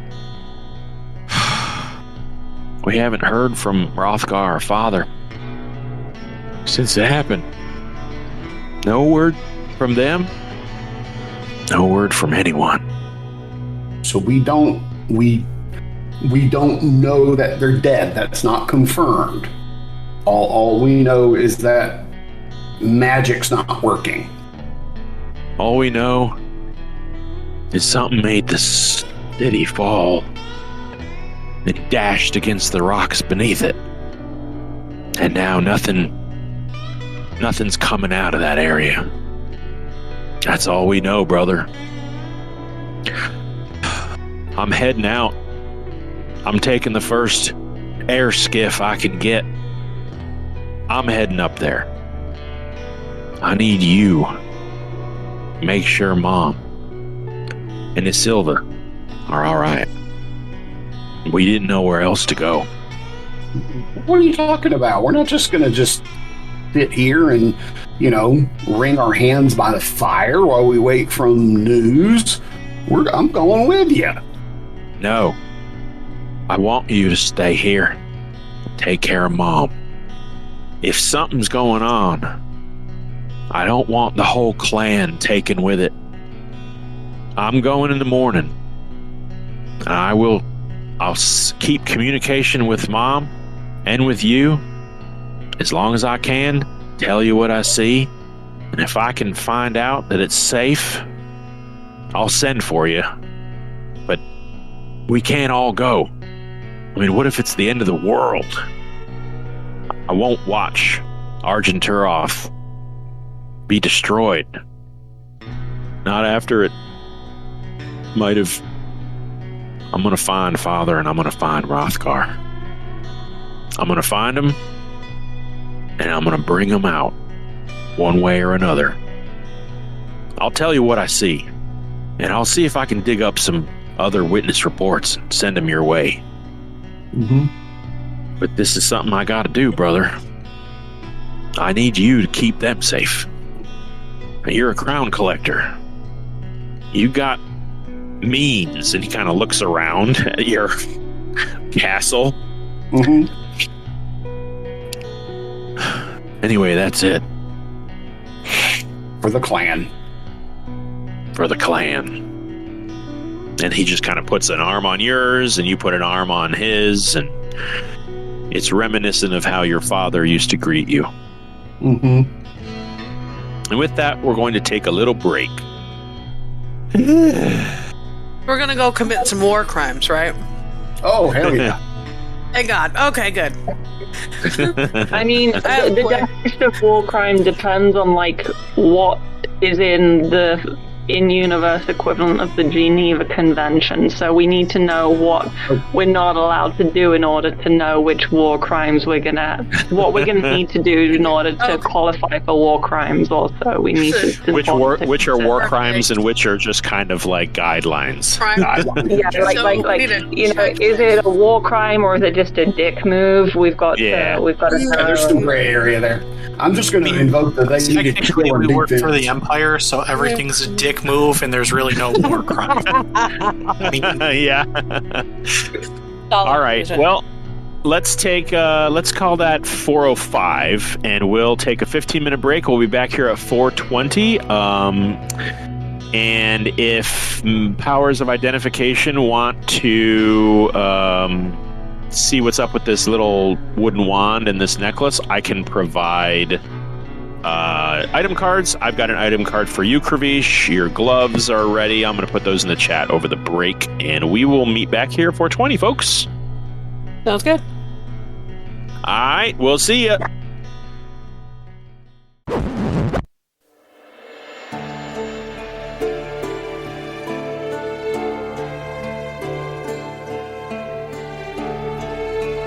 Hello. Hello. Hello. Looks like Baranor and Yunor are still muted, but we can continue. I'm here. Well, Kravish, you just kind of stand stunned at the news of what has apparently happened to your home city. The floating magical metropolis of Thesia apparently struck down from the sky, which you're not even sure how that's even possible.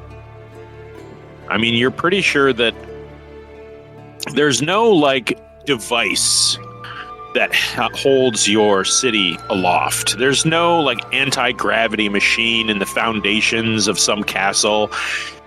It's always been sort of known to you that there's some sort of a mineral deep within the mountains that Thesia sits atop. And at some point, somebody just built a city on top of this floating, mountain. So, you're sure that this was not some sabotage or explosion or experiment gone wrong. That it's just kind of a natural ability of the rock that Thesia sits on. So it's a little perplexing to you, the idea of Thesia just falling out of the sky. But you do know that city does roll pretty high. So falling from where it sits would be pretty devastating for anybody that lived on the surface of that city when it hit. Mm-hmm. But at the moment, Agubo, your sister, your mother, you just cradle each other and do your best to feel the emotions you're feeling, trying to come to grips with the reality that you might never see your father or brother again. It's not for sure, but Agubo is definitely going to go find out.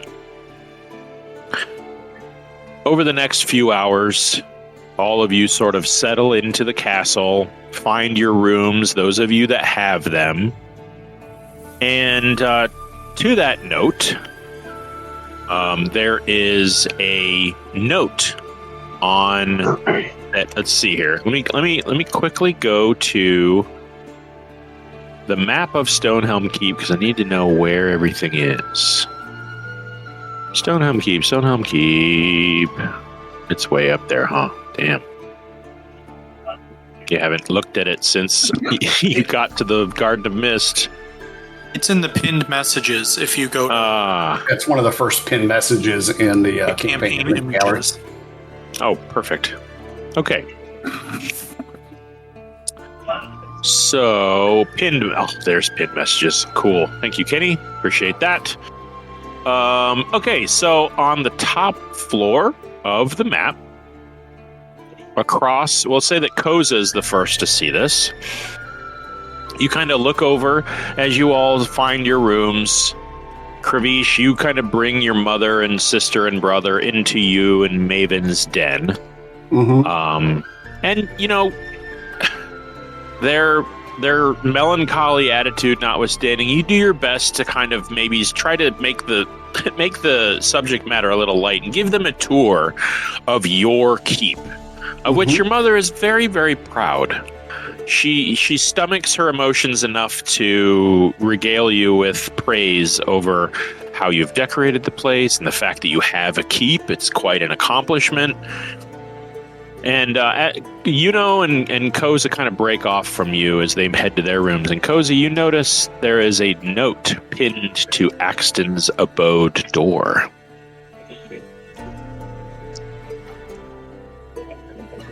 Well, I'm so Also curious as to read this note. Yeah, you also notice that the torches straddling his room are snuffed out. The note reads, "Dear friends and compatriots, Axton here. I have done very well for myself by creating a business in the town of Highstell. But I was visited by my," and it is an ellipses, ... "brother? Question mark. Descendant? Question mark.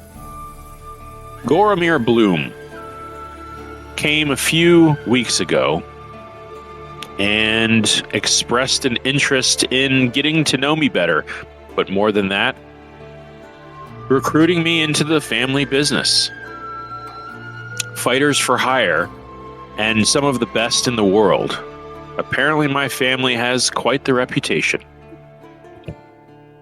It took a bit of time and contemplation, but eventually he convinced me that the company could use my fighting technique, perhaps even to train new recruits.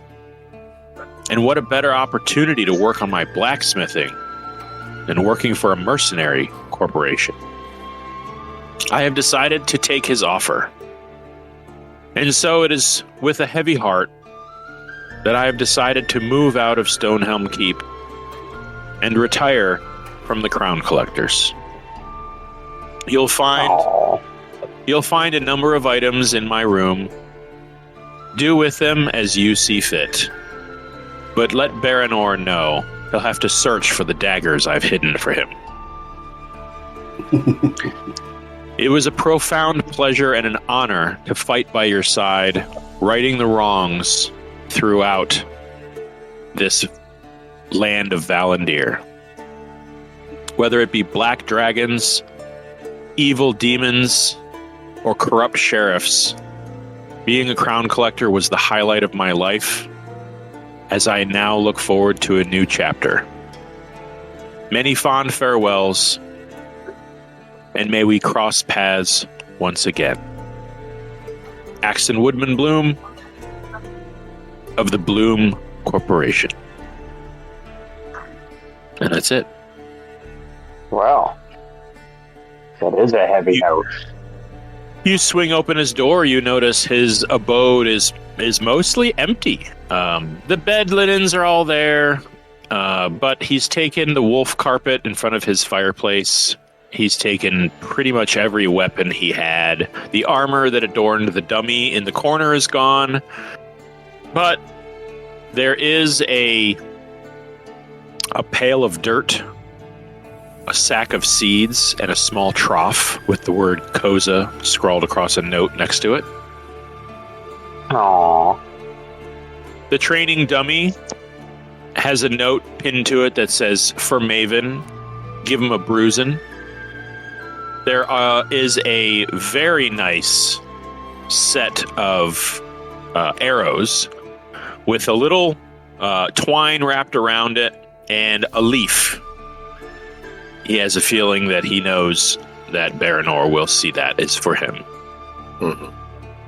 You know, you get to find a stack of books that he's acquired, and there's a number of spells in there you don't have, and I'll send that to you shortly. And for Kravish, you see what looks like a brand new mandolin. It is inlaid with gold and silver. It has a pair of silver dragons on the body. The adjustment knobs look like they're actual little tiny dragon wings. And there is an inlaid CC at the neck by the top fret. It almost glitters in the morning light.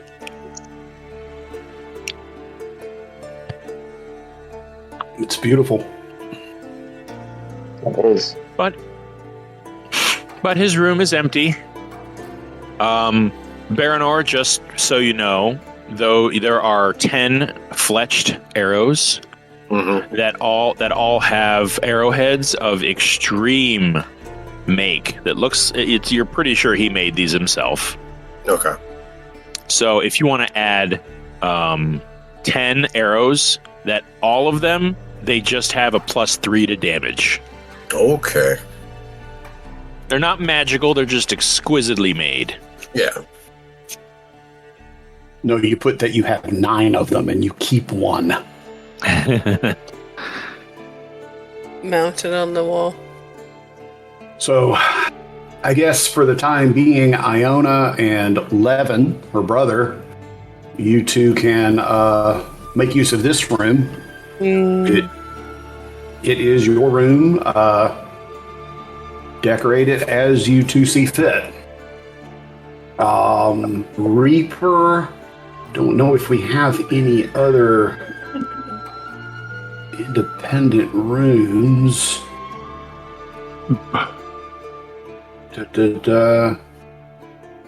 Would you two mind? Would you two mind allowing Reaper to bunk with you for the time being until we can come up with more permanent accommodations? Well, there is a guest quarters with 6 Right, the beds. guest quarters, yes. Currently, Agubo and your mother and your sister are posted up there, but it looks like they're kind of toying with the idea of, because Clyde can snap his fingers and bring like a bed into your quarters.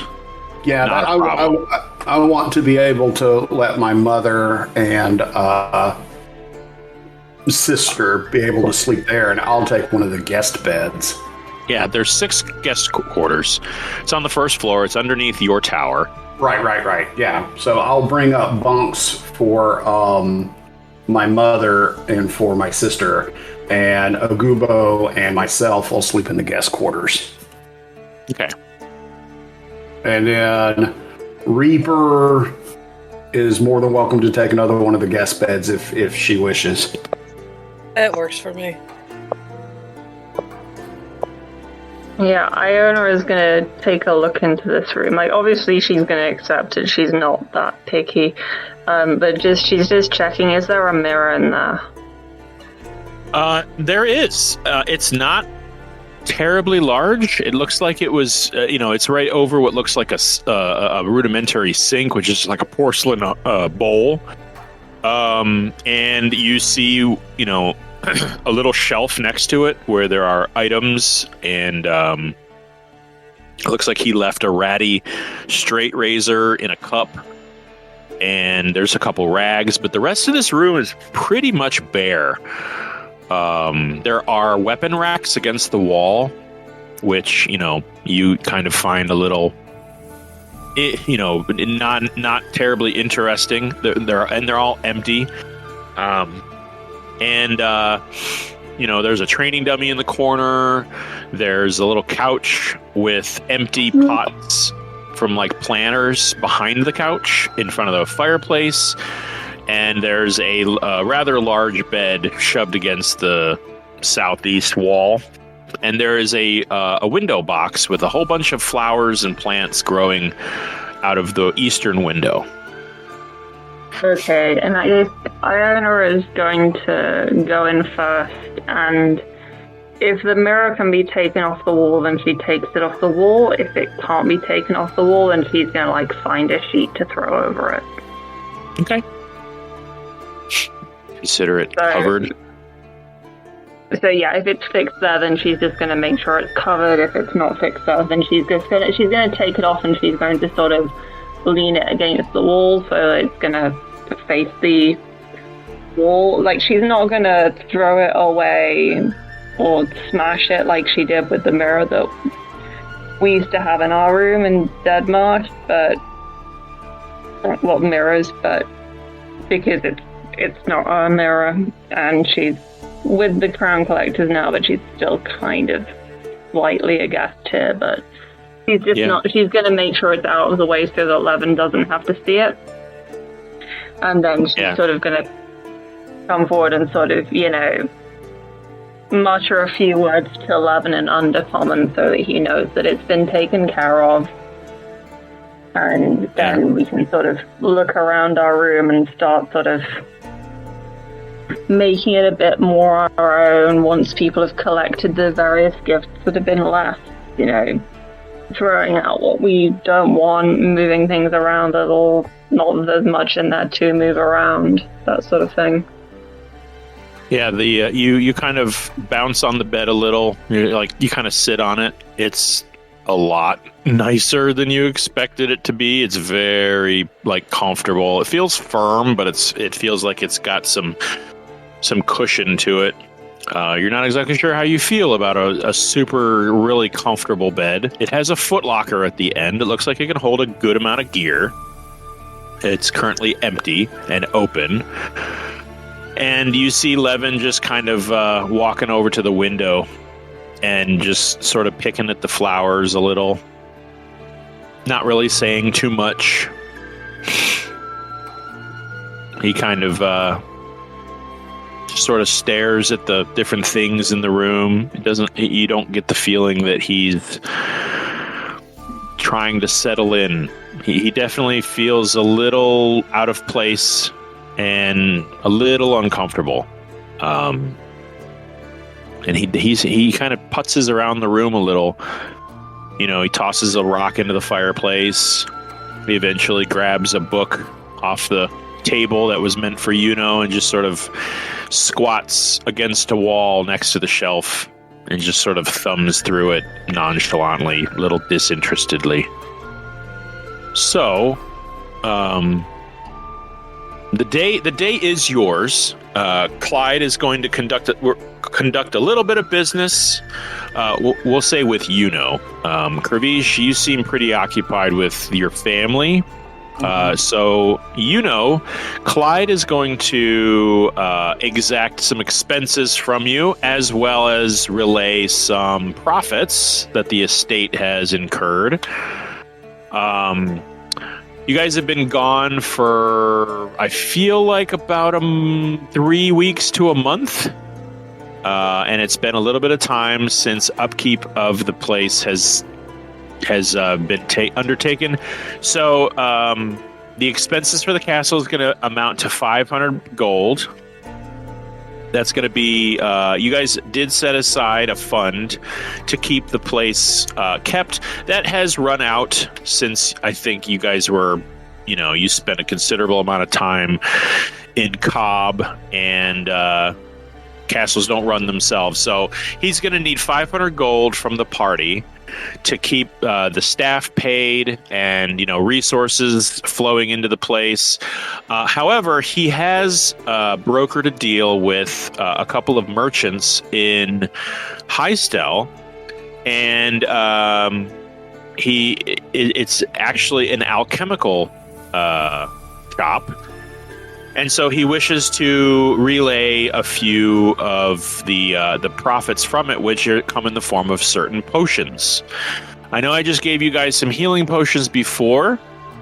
He also relays to you a potion of haste. He relays to you a potion of arcane power. And what this does is, you know what the potion of haste does. The potion of arcane power, if you drink the potion for a bonus action, you can add a d4 to the damage for any spell afterwards. The effect lasts a whole minute. It's not terribly potent, but it does buff pretty much every spell for 60 rounds. Or 10 rounds, I mean. Okay. There is also a tincture of speed, which this doubles your speed, again, for 1 minute. And he also relays to you 3 greater healing potions and 1 ultimate healing potion. Damn. Greater healing potions are standard rules. The ultimate potion is a homebrew of mine. The ultimate potion can be administered to an unconscious but not dead or conscious player, and it has the capacity to fully restore hit points and grant immunity from all forms of damage for 6 seconds. Jeez. And because I'm evil, the only exception being a nuclear bomb. It don't help with that. It's a little much. Now, that's damage. If we're talking about a spell that doesn't cause damage but causes death, that still takes effect. It's just, it prevents damage. So fire damage, lightning damage, slashing damage, piercing damage, any forms of damage for 6 seconds. So, the day belongs to the party. Koza, you are reunited with Neela. She is very happy to see her dad. She has been keeping herself busy. She splits her time working at the tavern in Highstill and also teaching a class on druidcraft for the Weaver children as well as other children throughout Highstill. Highstill it's bigger than the Needle Village, but it's not like a large city. It's a fishing town, but it's a nice town, and she has found great joy in finding a place amongst the community within Highstill, to the point where Neela's got herself a boyfriend. Ooh. Yep. He's a dark-skinned half-elf whose name is Dodge. Dodge. And let's have you go ahead and roll wisdom and see how you take it. She says he's very nice. What's that? Yeah, wisdom check for Koza. To see if his fatherly rage comes in. Oh, boy. It's okay. Yeah. Still not very good. You're like, excuse me? You're what? You're dating who? She assures you, Dad, that he's a very nice boy and he treats me well. And you're just like, yeah, I know what boys think about. Yeah, I'll not let my daughter peruse around with a boy named Dodge. That's just his gang name. No, I'm just kidding. His full name is Dodge Chrysler Ram. Well, she tells you that he's a shipwright. He works on some of the ships that come in and out of the Viperous River, and sometimes it calls him away for weeks at a time. But she likes him, and he's nice to her, and you should respect her decisions. And you kind of give her the "we'll talk about this later" look. Yep. So you have your estate has also grown a little in that you have Clyde on your behalf, and he's kind of worked this out with you guys that if he sees a good deal, he's gonna make a smart decision and invest so that on your behalf. That's kind of part of being a major domo, is to enrich the estate. And so he's brokered a deal with a livestock livery. So you guys are now the proud 20% partners in a sheep and horse farm on the outskirts of Highstill. And he is going to remit to you the first month's profits of 320 gold. So you pay him 500 and he gives you 320. How's that? Sounds good to me. Yeah. Oh, why don't you just use the profits for the running of the estate? Yeah, that's the idea. Well, he says that the profits for it's a small farm. It's not going to fully fund Stonehelm Keep unless you want to back off on your on your housing staff, but it is a large place. It requires a lot of upkeep, and this is kind of the cost of doing business. This is sort of known. You guys have had Clyde in your employ for a little while now. You don't get the feeling he's trying to scam you, although that's exactly what a scammer would say. I'm sure we could always find work enough to pay for this place. So.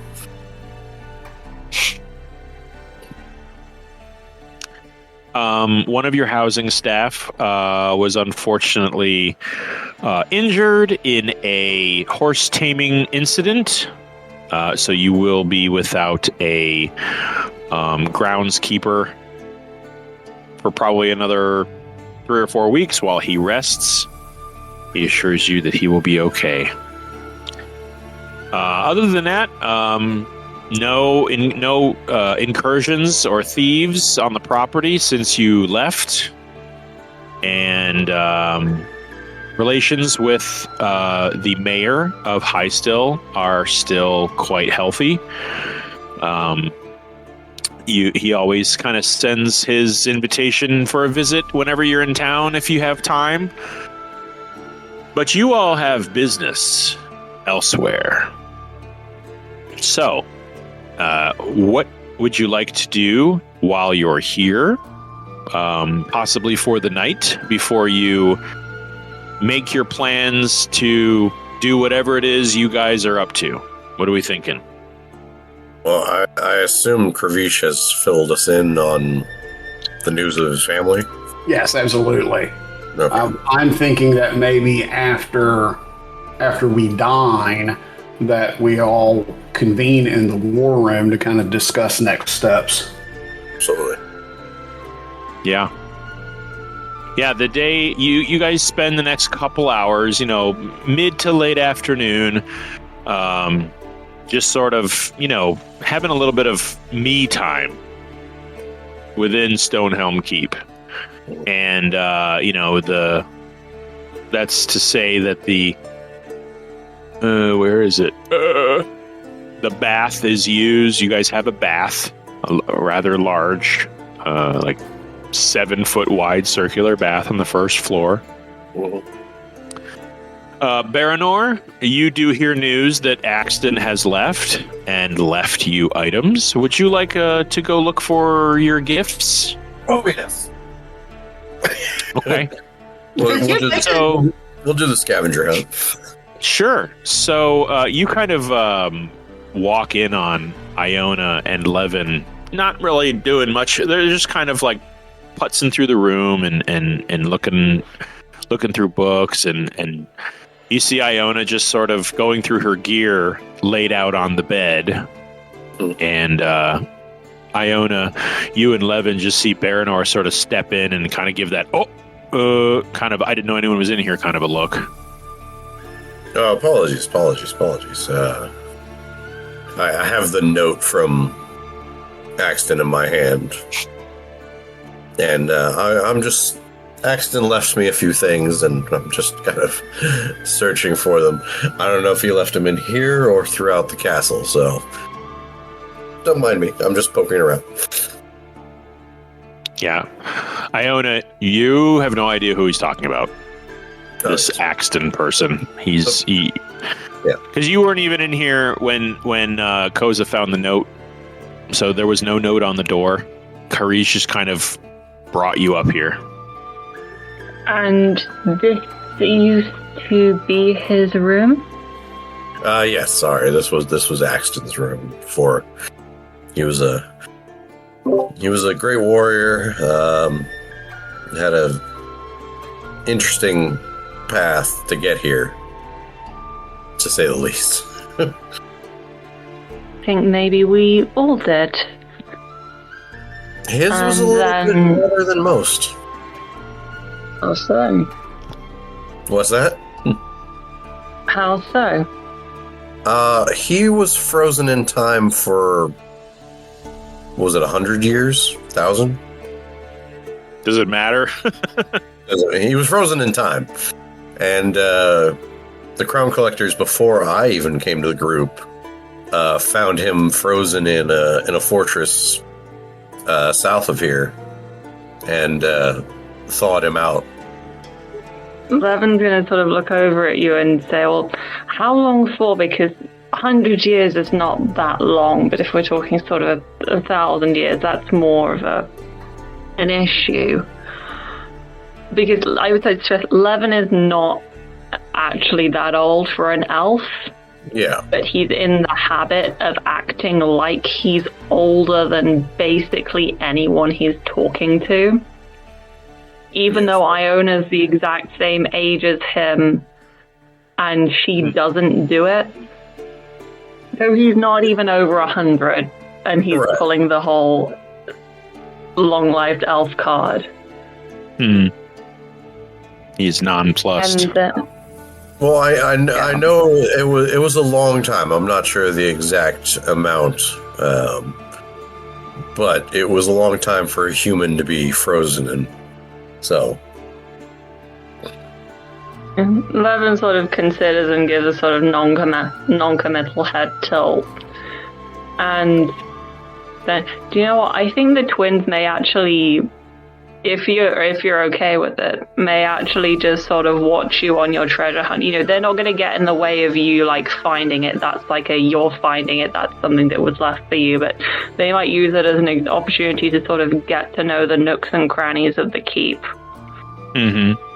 Sure. Yeah, and while you're guys are kind of chit-chatting, Baranor, right over Iona's shoulder, you see this glint in the sunlight that's sort of piercing through the high windows of the keep, and you see that glint, and you know that a metal thing is not supposed to be there because it looks like it's just to the left of the fireplace. And you see one dagger that looks like it is sort of placed in a vase, where if you weren't looking for it, you'd think it was like part of the decoration, but you pull it out like a sheath, and there is this absolutely beautiful stiletto dagger. It is made of black steel. It has a twisted guard that goes like there's like a letter U in opposite directions. It has what looks like a black pearl for its pommel in this little clawed setting. And there are two small green jewels on either side of where the blade meets the crossguard. Oh, and you recognize this. So well. You recognize this instantly as trying to have some kind of a black dragon motif. And there's another little note wrapped around the handle. And this message is just for you. It's very personal. And it reminds you of, it's a very quick message, but it's kind of an inside moment about Shekas. And it's enough to bring back a wash of memories, some you'd rather forget, but it also reminds you of your friend and what you all did together. And you're going to spend the next hour just sort of scouring this place. Iona, you and your brother watch him like a cat would watch a laser on a wall. And he scales the rafters. You end up finding one up on the ceiling joist stuck in the wood. This is also a very well made blade, but it's short. Looks like it's good for throwing. And it's rather simple, but I mean it's polished. It's razor sharp. It's got a good weight, good balance to it.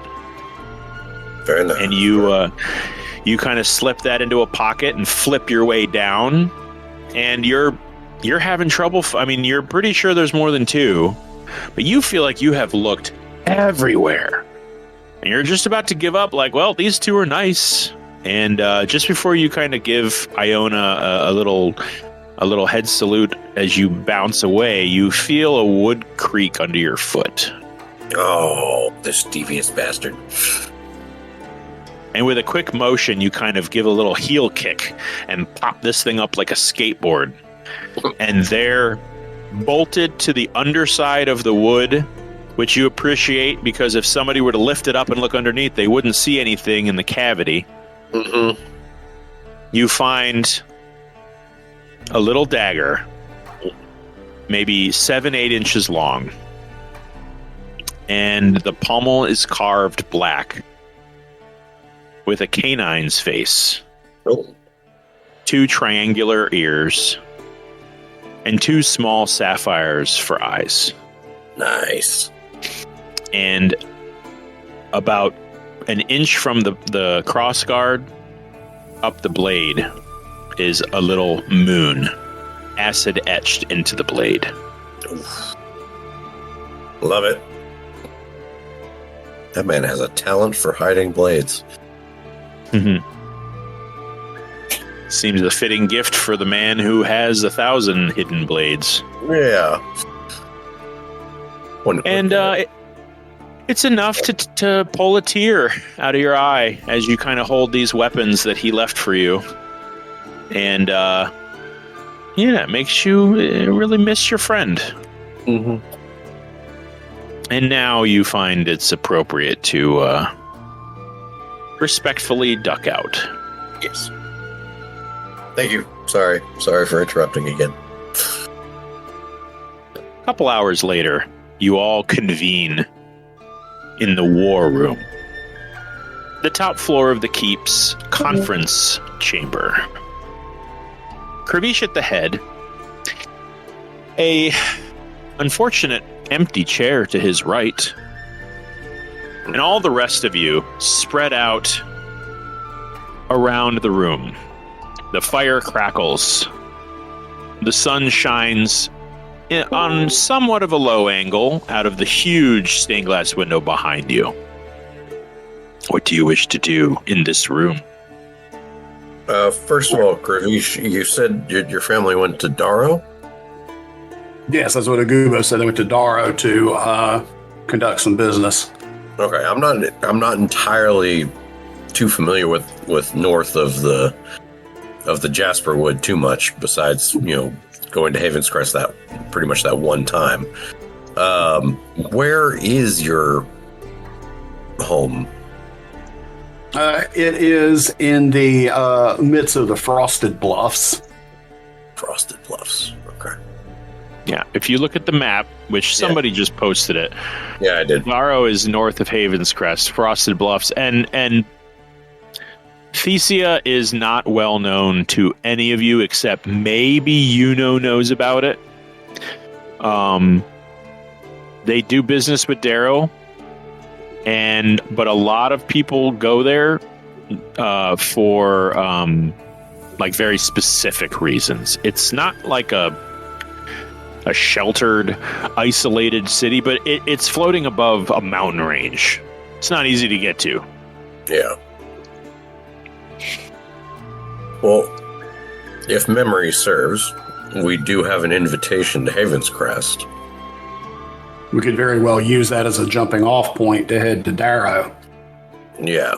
The only problem is that I am honor bound to take care of my mother and my sister.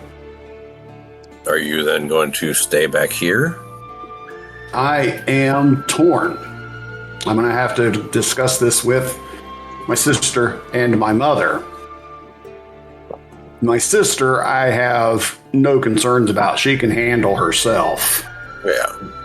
You saw Agubo, and he thinks he has to look after everyone smaller than himself. That would be everybody. Mm-hmm. I don't know how Mom feels about it, too. I mean, she probably does not want me to go and risk losing me as well. Yeah. But, yeah, I may be able to talk my mom and sister into at least coming with us to Haven's Crest. I'm sure Mom would love to see the meeting with the Emperor. But where would they go from there? That's the question. Yeah. I'm well, have to forgive me, guys. My well of ideas is a little spent right now. Well, I mean, besides our going to Haven's Crest to get honored by the Emperor and whatnot, your need is pretty pressing to do the group. I mean, I know we floated the idea of already asking the Emperor to get a some way of getting to Maven, which is also your thing. I mean, it's all of our thing, but obviously you have a more special connection there. And now this, so... I mean, there's definitely... I mean, I look towards, I think there's definitely a way to spin it to where the Empire would definitely have some skin in that game. If there's an entity that close to the Empire's borders that's powerful enough to smack the city of Thessia out from the sky, who knows what potential security risk it could be for the northern borders of the Empire. Absolutely. So, I don't know, go to Haven's Crest, make a plea to them to look into it, and... Or at least give us, at least lend out some men and an expeditionary force to go along with us. Yeah. I think we can agree that would be in both of our shared interests. But what of Maven? Can't hurt to ask for both. Well, we can't. Yes, we can ask for both, but we can't do both at the same time. There's a little knock at the threshold, and there stands Agubo. I don't mean to intrude on your little powwow here, but this Maven sounds pretty special to you, Kravish. I'm planning on going to Thessia, and if you got pull with the Empire, like I said, I'll give you a report. I'll send you messages. Maybe you can figure out a way to recruit some kind of search party, and I can lead it. I'll bring them up there, see what we can see. But as far as you going up there, Kravish, I mean, if what they say is true, if it's a dead magic zone, I don't know how comfortable you're going to be up there. I mean, I know how you use your magic. I mean, it's part of who you are. It is. Yeah. You just make sure Mom and Sylvia are good, and find out. You know as well as I do, Agubo, that Asilia is more than capable of taking care of herself. Yeah, at least she thinks that for sure. He's like making choices. Well, listen, if you've got pull with the Empire, and I mean, honestly, I've heard. Even all the way to Thessia, I've heard of the deeds of the Crown Collectors. You made quite a name for yourself. And if what y'all say is true about what you did down in the Garden of Mist, well, shit. They're going to owe you one big time. So, this thing, it doesn't sound like that Thessia is the only place that's been affected by it. Like it's happening kind of all over. So when you go to the capital, find out what this is, so it don't happen anywhere else. Use your pull, use your influence, get it sorted out. I don't want to see anybody else lose their home. I'll be okay. Did you rehearse that all day, Agubo? Because that's A little bit. Look, I'm not an orator like you are. It takes some practice. You know what I'm saying? I don't get to spin them off the top of my gob like you do. Yeah. Okay. Well, it sounded great. You did well. Well, thank you, you little shit. No problem, big shit. All right. Well, that solves that issue, but Kervish, you still have to look after your mom, and there's no way you're taking her to where Maven is. Oh, hell no. Yes, yeah, that. Yeah, hell, comma, no. Yeah. So, I mean, we'd still be without you for that leg of the journey. Are you going to be okay with that? I mean, we'll do everything in our power to get Maven home safe. He didn't suggest that you stay here with your mom the whole time. Just that you secure her is really what he was saying. Yeah, remains safe, and there's no place safer than a storm giant's castle up on a mountaintop. Yeah, she'd feel right at home. Yeah, no, I will be good. My sister will be here. We're in a freaking storm giant's keep. Mom will be fine. All right. And she and Clyde can worry about tapestry patterns. His favorite. All right. Is there any way we can use some of the scry materials that we have available to try to get a sense of anything? Just the orb. The Orb of Farsight. Okay, let me look. If you've got it up, I'm guessing you were thinking about it. Oh, hold on. It just literally came to me. For Shiggles, I made character sheets of my siblings last month. Oh, sweet. This orb may view any location they have physically visited at any point in the past. Okay. All right. It's important. It's important that I worded it that way. Okay. All right. So you have it. I don't believe it requires attunement. You can only use one location for every 8 hours. Mm-hmm. So are you able to view your home city? I mean, I know from what Agubo said that it fell from the sky. It fell from the sky, and also that any attempts to try to that they have used to try to help scry into the city proper have failed. Like it doesn't exist. So I am going to try to scry towards like one of the nearby waypoints that we use. If you use the Orb of Farsight, would it show where the city used to be and a viewpoint from there to maybe where it landed? That's what I'm trying to do. I'm not trying to look at somewhere in the city itself. I'm trying to look from a vantage point that you can see the city. Does that make sense?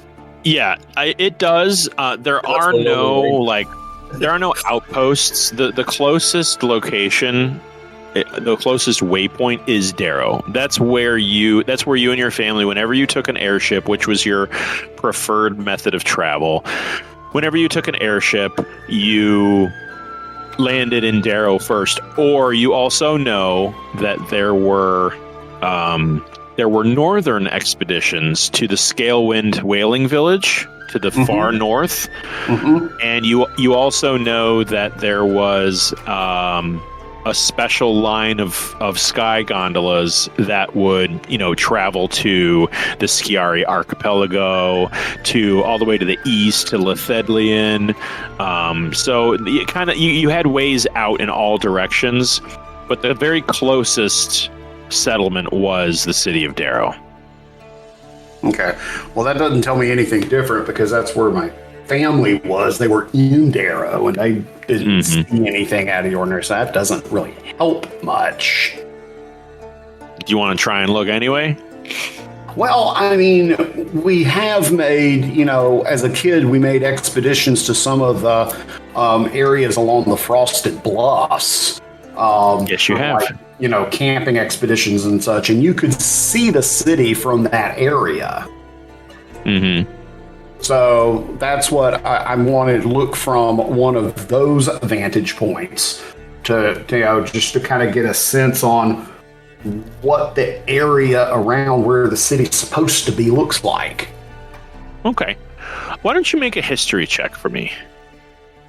See if you can nail down your campsite, because you and your family had backpacked through the Frosted Bluffs around where the city was floating above. 15. Okay.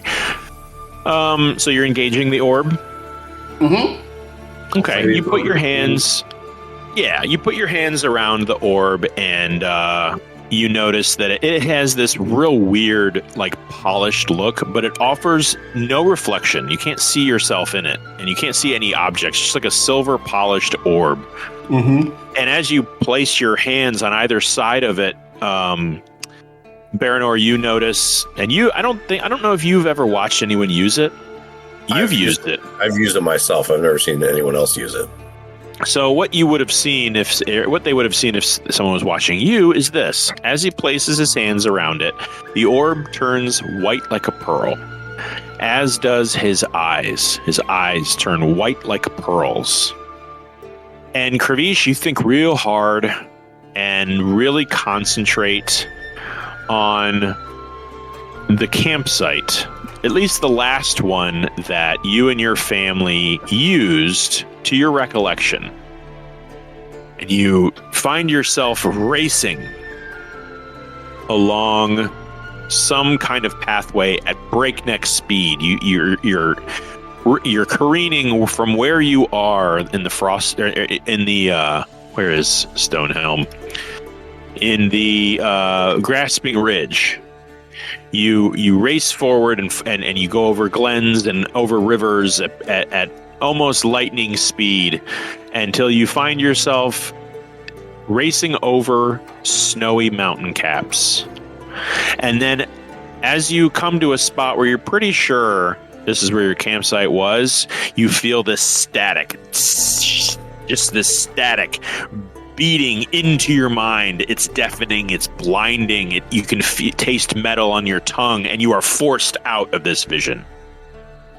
All right, something just kicked me out of the vision. I was coming into the general area, but once I got close to one of my old campsites that I could see the Theseus from, everything just got like that feeling like you're about to pass out when everything starts to look sparkly and hazy. Sure. It just kind of had that look to it, and then bam, just got thrown back here. Okay, I have an idea of something else we could try. It is unlikely to work, but there is still a small chance that it could work. What you got? What you got? Okay, what I've got is Iona's in a sort of dicey position with her goddess right now, but Levin is not. I mean, you've been around Levin for a few days. Levin prays like he and Talona are each pointing a loaded gun at each other, but he also prays like a guy who works a shitty job with a shitty boss, but he knows that he's so competent that he's never getting fired. So he just sort of says, well, let's try something else. It may not work, but it's always worth a try. And he sort of stands up and he starts sort of pacing, and he starts talking, he's not talking to you, and he just he says, cities are full of disease. You are in every city. So, my lady, won't you tell me what happened to Thesia? And he's going to attempt divine intervention. Ooh. Divine, it's a powerful one. Let me read exactly how that works. This is definitely going to take a roll.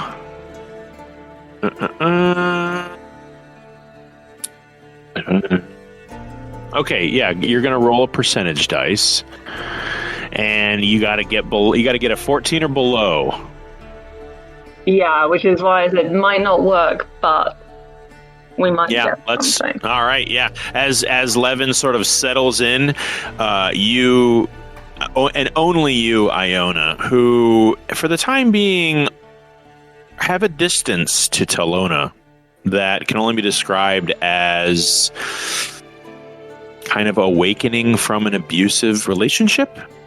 And so you see your brother kind of lock in, and for just you, the lights in the room dim, the flames shorten a little, the daylight becomes almost dawn, and you can see the area around his eyes darken while his eyes themselves glow just as he closes them, and you can feel him muttering to her. It offers a small bit of disdain, but you understand it's necessary for what he wants. He's not exactly as weak as he was, but he hasn't exercised his magic in a long time. So you feel his confidence is more on the side of desperate than assured. Go ahead and roll your percentile die. That's going to be a D100 and a D10. 49. Levin squints a little and kind of twitches his head to the right and sits there for a moment, and you're anticipating an answer. You're anticipating him to open his eyes with some sort of revelation. And he just starts coughing. And you see him start to cough up a little black. And he spits a wad of poison into a chamber pot behind him. And he just kind of looks up at you, grits his teeth a little, wipes his lips, and just kind of gives you a defeated shake of his head. It was worth trying. But yeah, I think Levin's just going to sort of straighten up again, square his shoulders, and just go and sit back down. He knew that it was more likely to not work than to work. So it's unpleasant to get that type of sort of negative from her, but he's never really expected kindness from Talona either, so it's... Well, the night can go on if you all wish into the evening. You all seem pretty confident that whatever direction you're planning on going, it leads to the capital. Agubo, your sister, your mother, all sort of congregate in Maven and Kravisha's nest. And Agubo, he kind of comforts his mother and gives her a hand on his shoulder, gives her a long hug. She just looks kind of wiped out and numb, a little numb right now. Your sister is doing her best to like try to look pretty and straighten up the place. You know, she always did hate how messy you were. Your mother, she looks at you before you feel ready to turn in for the night. But she's not there. It's like she's expecting things to be different, and they're not. And it's causing so much sadness inside her heart. The rest of you toddle off to bed, get yourself a good night's rest, free of alcohol, and the night is. If there's anything anybody would like to do before you go to sleep, speak now. I think I'm good. Incidentally, Baranor, You find I meant to go over this with you. Okay. You find your guard tower well in hand. Your pups, as well as your puppy, your doggo, they curl up in front of the fire. You find your bed in relatively the same condition as you left it. You definitely grabbed a couple of bushes on your way in and stripped them of their leaves to kind of give your leaf bed a fresh foliage. And you see Luna kind of scraping leaves from away from the fireplace and back into your bed, and you kind of defiantly make it more messy. Okay. And as you kind of lay in your little bedding area, you can see the moon through your window again, and you shudder a little as it reminds you of the last time you looked at the moon. You saw something else. Right. Koza, you bid your daughter and the little Weaver children a good night as she joins the housing staff in the servant dormitory, where she has been sort of bunking with the crew and making friends among the staff. Doesn't really fall asleep in his bed, and he instead falls asleep at his desk while reading books. Sounds about right. Yeah. Mm-hmm. Iona and Levin, you both kind of perch. Big spoon, little spoon, but giving yourself some space. It's a big bed. Yeah, actually, I've got something that I could do before we turn in. Sure. Okay. So I think we're going to talk to Clyde, because he's clearly the guy who knows what's going on around here the most. Mm-hmm. Also, just to say, we are both hiding our holy symbols of Talona. We're not being openly anything, just because we have very much grown up outside the Empire, and we are not going to go around in anticipation of a good reception of our... Okay, but So, for a start, we're going to ask where the nearest graveyard is, just because we're grave domain clerics and we like to know. He's going to refer you to the grounds. The castle itself does sit on a mountain range, but the land has been worked slightly enough to where there's some... It's rocky and hilly. It's not totally flat, but there is some acreage around the castle where they're able to have, grasslands for the livestock to feed. There's enough room to build the servant quarters. There's a barn where Axton used to work a lot. And there's a little bit of room, and there is a small graveyard. There's no temple or anything, but there is a small graveyard where about 5 or 6 graves, and they're all very, very old. They're huge. The gravestones themselves are probably 12 feet tall, 7 feet wide, and there's writing that has been carved into the stone in a language that you don't understand because you don't speak Giant. But there are about 5 or 6 of these graves, and they're all spread out about 10 feet away from each other. Yeah, I mean, that's, it's good enough. So, depending on how long we end up staying at the keep, it may not be for very long, but I mean, Iona may spend some time there, but Levin genuinely seems to just find it relaxing to chill in a graveyard. He'll just be sitting there chilling out. Sure. Genuinely seems to be really calm around the grave. But that's just so we know that. And the second thing is Iona is going to he is going to hand Clyde a bit of paper with what looks like a recipe written on it, and says that he's not to distribute this recipe. The recipe is not something to be sold. However, what the recipe makes can be used and, sold if because he's the person who decides how to, sort of almost run a business around this keep, so he's leaving that to his discretion. But it is, quote unquote, rat poison, and she assures him that it'll be a lot more effective and efficient than any of the usual over-the-counter stuff.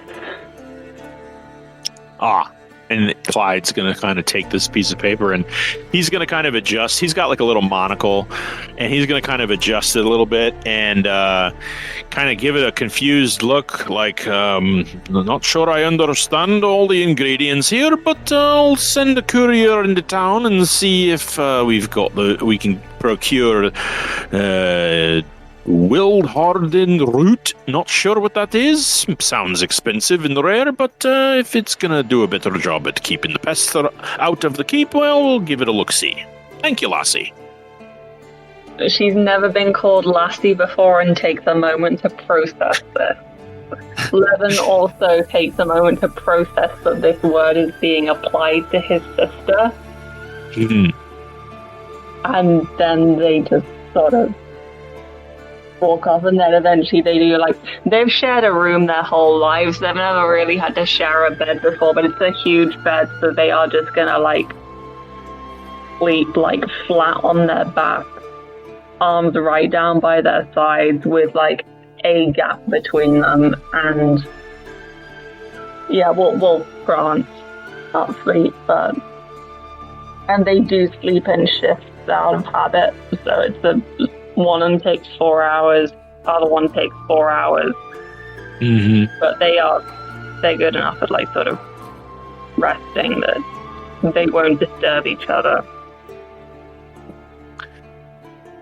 As you took the first sleep period, you spend 4 hours watching Levin sleep peacefully.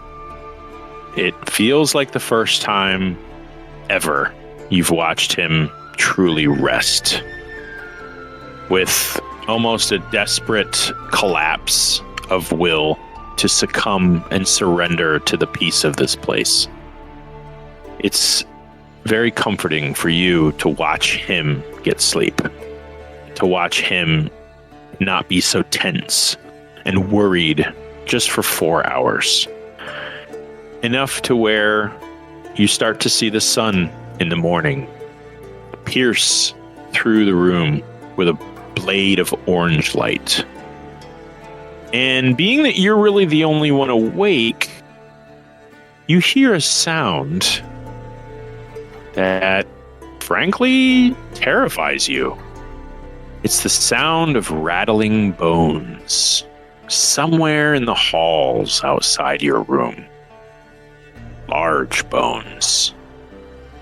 It's just a brief shaking sound. Okay, I mean, I'm going into action. I am. I'm waking Levin up because I know he'll wake in a quiet manner. I don't need to worry about him making noise if I'm the one waking him. And I'm going to sort of very quietly whisper that I've heard something. He doesn't have much in the way of armor, but I do, so whatever the hell is going out there, I will be taking point. He'll be over my shoulder, and if anything gets worse, then we'll switch to our usual back-to-back. We've fought together plenty of times. We know the drill about how we fight by each other. The only difference is usually we've got armor of equal quality, so the only difference is that I sort of have to put myself first in a way that I wouldn't usually have to do. Okay. So you peek your head out. You peek your head out of your room. You don't see anything in the hall. And again, in the distance, it almost sounds like down the main stairwell. You hear a rattling of bones. Okay, we're gonna. I think we're both gonna stealth. And slowly make our way towards it. Would you like me to roll stealth for both of us, or like do one and that applies to both? No, you can do one. You guys are sort of on your gear right now. Okay, right. So 25 is on the stealthier side. So we're just going to creep down, hands on our daggers, and just keep looking out for whatever's making that noise. You find yourself in the main hallway behind you emerge from the throne room rear door. And what you see are 6 velvet-covered large chair thrones in a semicircle facing the main hall that leads to the entrance. And above each of these chairs, you see a banner. And each of these banners contains a sigil of sorts. One is a rapier with a kind of a dragon and musical note motif. Another one's a black sun with a copper crown. Another one looks like a tree with a green doorway.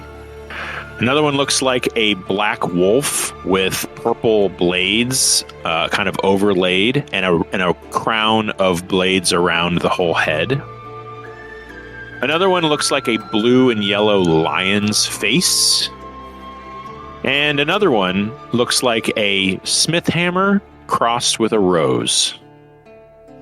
Above all of the banners, you see a large red banner with the letters CC in gold. And that's when you look up and you can hear just the slight remnants of rattling, where you see a full red dragon skeleton hanging from strings from the ceiling. It hangs over the entire throne room. And just next to this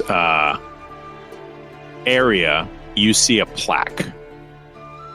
And it reads, "Here lies the remains of the mighty dragon Mirstaviclaz, original resident of Mount Drask. Stonehelm Keep built atop his lair and bones. A worthy opponent and trophy to behold." And as you're reading that, above you, you hear the bones rattling briefly. You look up, and the bones are wiggling. You don't really see anything other than that. Okay, does it just seem like they do this of their own accord then? You don't see anybody up there messing with it. I mean, Iron and Levin are just going to exchange a look which says, and they just casually have them wiggling there, and then we're going to sort of, I mean, we're up, so we're going to do our morning routine of, in no particular order, sparring practice, having a wash. 11 especially is really appreciating getting to have a hot bath, like really, really appreciating it. And then finding some breakfast. Good soak. Yeah. Yeah, you guys have a good soak and take in the day. Kravish, you awaken and likewise with your routine, get yourself some hearty grub and sort of pick through the newly acquired resources. I don't know if you want any of the potions that were bestowed to you or ready anything for the road. The day is all of yours. Neela looks like she's toddling off to work. She kind of gives Koza a kiss on his cheek and disappears for the stairwell down the mountain. All right. Well, I'll make sure that, Agubo has his is appropriately provisioned to make his way out. Uh-huh. It's like you keep giving regular updates. I will, brother. And you do the same. You go ahead and send me a message on what you find out about what all this is about. And I'll keep you posted. You see him kind of pull a knapsack over his shoulder, and he's so big he kind of just looks like a little fanny pack over his shoulder blade. And what class is he? Is he a class? He's a barbarian. Yeah, he's gonna grab the biggest, meatiest battle axe, great axe from your armory, which you have an armory. Mm-hmm. And he's going to grab a couple hand axes and sort of stow them in his belt. He's going to grab a big fat water skin. And he's going to throw some jerky in a bag and make his way. All right. All right. Well, look up to the heavens and I'm like, Father of all dragons, protect him. And make our way inside and start preparing for our travels to the capital. Okay. Well, it doesn't take long to prepare for that. The teleportation circle, you guys have procured this ability. You're allowed a certain amount. You've got a special sending stone or a teleportation stone that acts as a spell slot where you can go somewhere and back for free once a day. It doesn't require a spell. Like I said, it offers a return trip from your destination, but that only lasts a total of 7 days. So you have 7 days to reuse that, otherwise you have to burn a spell slot to come back. The basement laboratory is prepped. Clyde kind of assures you that your mother and sister will be just fine under our care. And we will obviously send you a message if there's any news from the north or from your mother. Thank you, Clyde. It is... As always, your efforts are very much appreciated. He just kind of gives a humble bow and steps out of the circle as the six of you... Six? Is Levin coming? Or is he sticking around? I mean, it depends. Yeah, at some point, it depends. How recovered is Levin in terms of... How, what is he? I mean, he might like to. He's been pretty badly treated. I mean, he might actually like to go to Haven's Crest to just see it.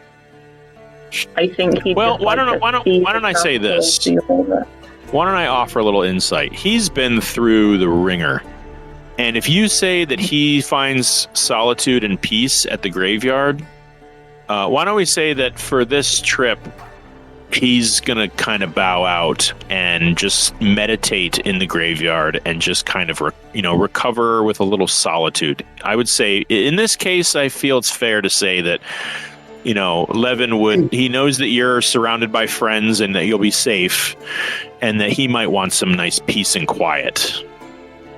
Yeah, I mean, it's a complicated thing because on one level, he does genuinely find graveyards incredibly relaxing. On another level, he's kind of socially conditioned himself over the years to absolutely live for drama, even though that might not be where he originally was like. So, thing is, I think he might want to go to Haven's Crest, but I don't know if he'd necessarily stay very long is the problem, and then there'd be issues with travel. So, let's say that if it's going to be a real hassle to get him there and back without the group, then... No, actually, I think, he may just set out from Haven's Crest on his own at a later time after a couple days there. So, I think he will get himself kitted out a little better from the armory. He's going to need, some armor, leather armor or studded leather armor, whichever is available. Probably another dagger. They have. Yeah, Axton made it himself. It's all good. It's all good. It's all well made. Yeah, and probably a bow and... No, actually, no, not a bow. He's a cleric. He's just going to... If he's attacking someone from a distance, he's going to use spells. Mm-hmm. Or is he? Actually, he might get a bow just in case. Yeah, a bow and some arrows, and just sort of kit himself out. You sound like my wife's trying to pack for a trip. Did I take this one? Yeah. Just in case. 6 pairs of socks for a 3-day trip. 6 pairs of socks, the French horn, and the tea set. Yeah, like, that, but it's the equivalent of, like, if I'm going to need to kill someone, what options do I want for killing them? And he's sort of, going through all of it, and he makes his choices, and then he comes in, because I think he would like to see Haven's Crest. Okay. And also because it's a big city, and while he knows Iona has allies, he's not quite comfortable with just the variety of things that could happen to Iona and Haven's Crest, and I think he needs to see her being okay there for a bit in order to be reassured that she's going to be okay forever. Well, he is fully kitted. He has a pack full of gear. And he joins you all at the teleportation circle. Without further ado, twists the stone and takes the token needed for the return trip. And as everyone readies themselves for the journey, he smacks on the glyph. The entire circle glows blue with fire, and you all disappear, racing across the landscape. It's not too long. Your stomachs turn a little before you find yourselves, bam, slamming into the cobblestone of silver and black that most of you have seen before as the capital city's transportation network. Standing there are 3 black guard, as well as like a circle technician or attendant, who just kind of greets you all and notices holding up his gold badge as well as his return trip token. And you are all greeted to the streets of the capital city of Haven's Crest. In the distance, you see the tall palace, the imperial castle, where the head of House Zeph sits the sovereign throne. The city is hustling and bustling, and it seems just as busy as any street would in a capital city like this. Those of you who have never been here before, it is the largest metropolis you've ever seen or heard of in your life. There are races and genders and classifications of people from every walk of life. Humans with green skin, elves with pink skin, firbolgs 8 feet tall with a giraffe head. There are tabaxi, there are reptile folk, there are bands of tiny little halflings dipping in and out of crowds. There are town criers shouting news. There are market stall merchants peddling wares and trying to get you to buy their smoke spray or a pearl necklace they're peddling. The city of Haven's Crest lies before you. Kervish, as you walk the streets, confident in the direction that you're meant to go, you hear a voice, probably 20 feet away. Kervish? Is that you? Whip around to see.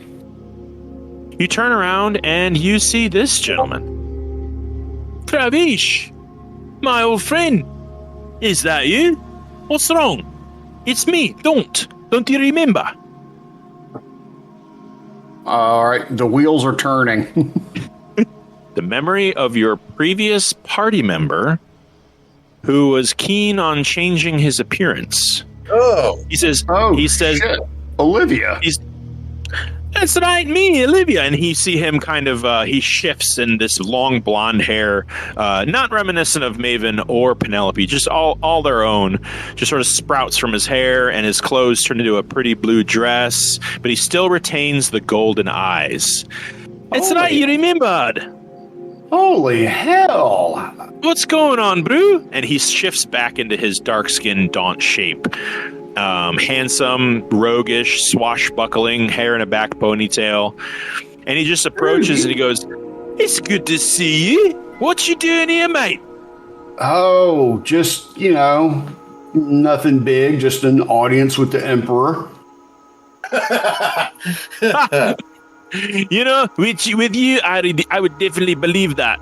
It's good to see you. Listen, I'm in town for a little business, but why don't we meet up in the tavern later and we'll catch up. All right, man. We'll do that. And you see he's got a couple of people kind of following him, and he gives you this glowing look like, "I can't believe it's you." And he just kind of points his fingers for this, but he goes, "You see that? That's the Grand Collectors. That's the one I've been telling you about." And they just kind of look at you with this, whatever look. And he gives you this this high wave and just says, "Well, good luck with your business. Let's meet at the Prancing Horse." Prancing Horse, got it. All right, see you later, mates. And he's going to disappear into the crowd, although you still see his companions. Wow. With the Imperial Palace in full view, you see the streets lined with black guard and find your pathway rather clear up to the sovereign's seat of power. You stand there with many concerns and a few missions under your belt as far as a goal to find Maven, to find out what happened to Thesia, to find out what's going on with this cosmic entity you keep experiencing as you march towards the palace. We're going to end the session for tonight. all right. All right. You steady. Yeah.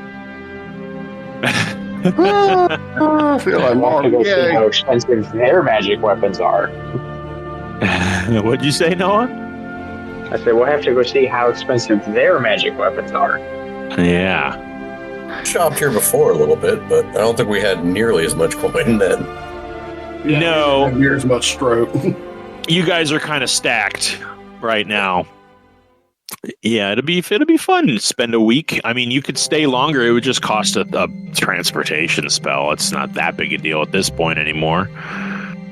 But, yep, pressing matters. So think about, everything that you have come here to do, and you've definitely got some recognition and some clout. Maybe throw it around a little and get done what you need to get done, because we meet again here on August 9th. Man, I cannot believe it is August already.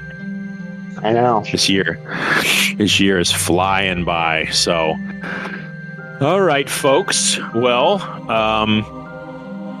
interesting to see you all embark on a new chapter in the lives of the Crown Collectors.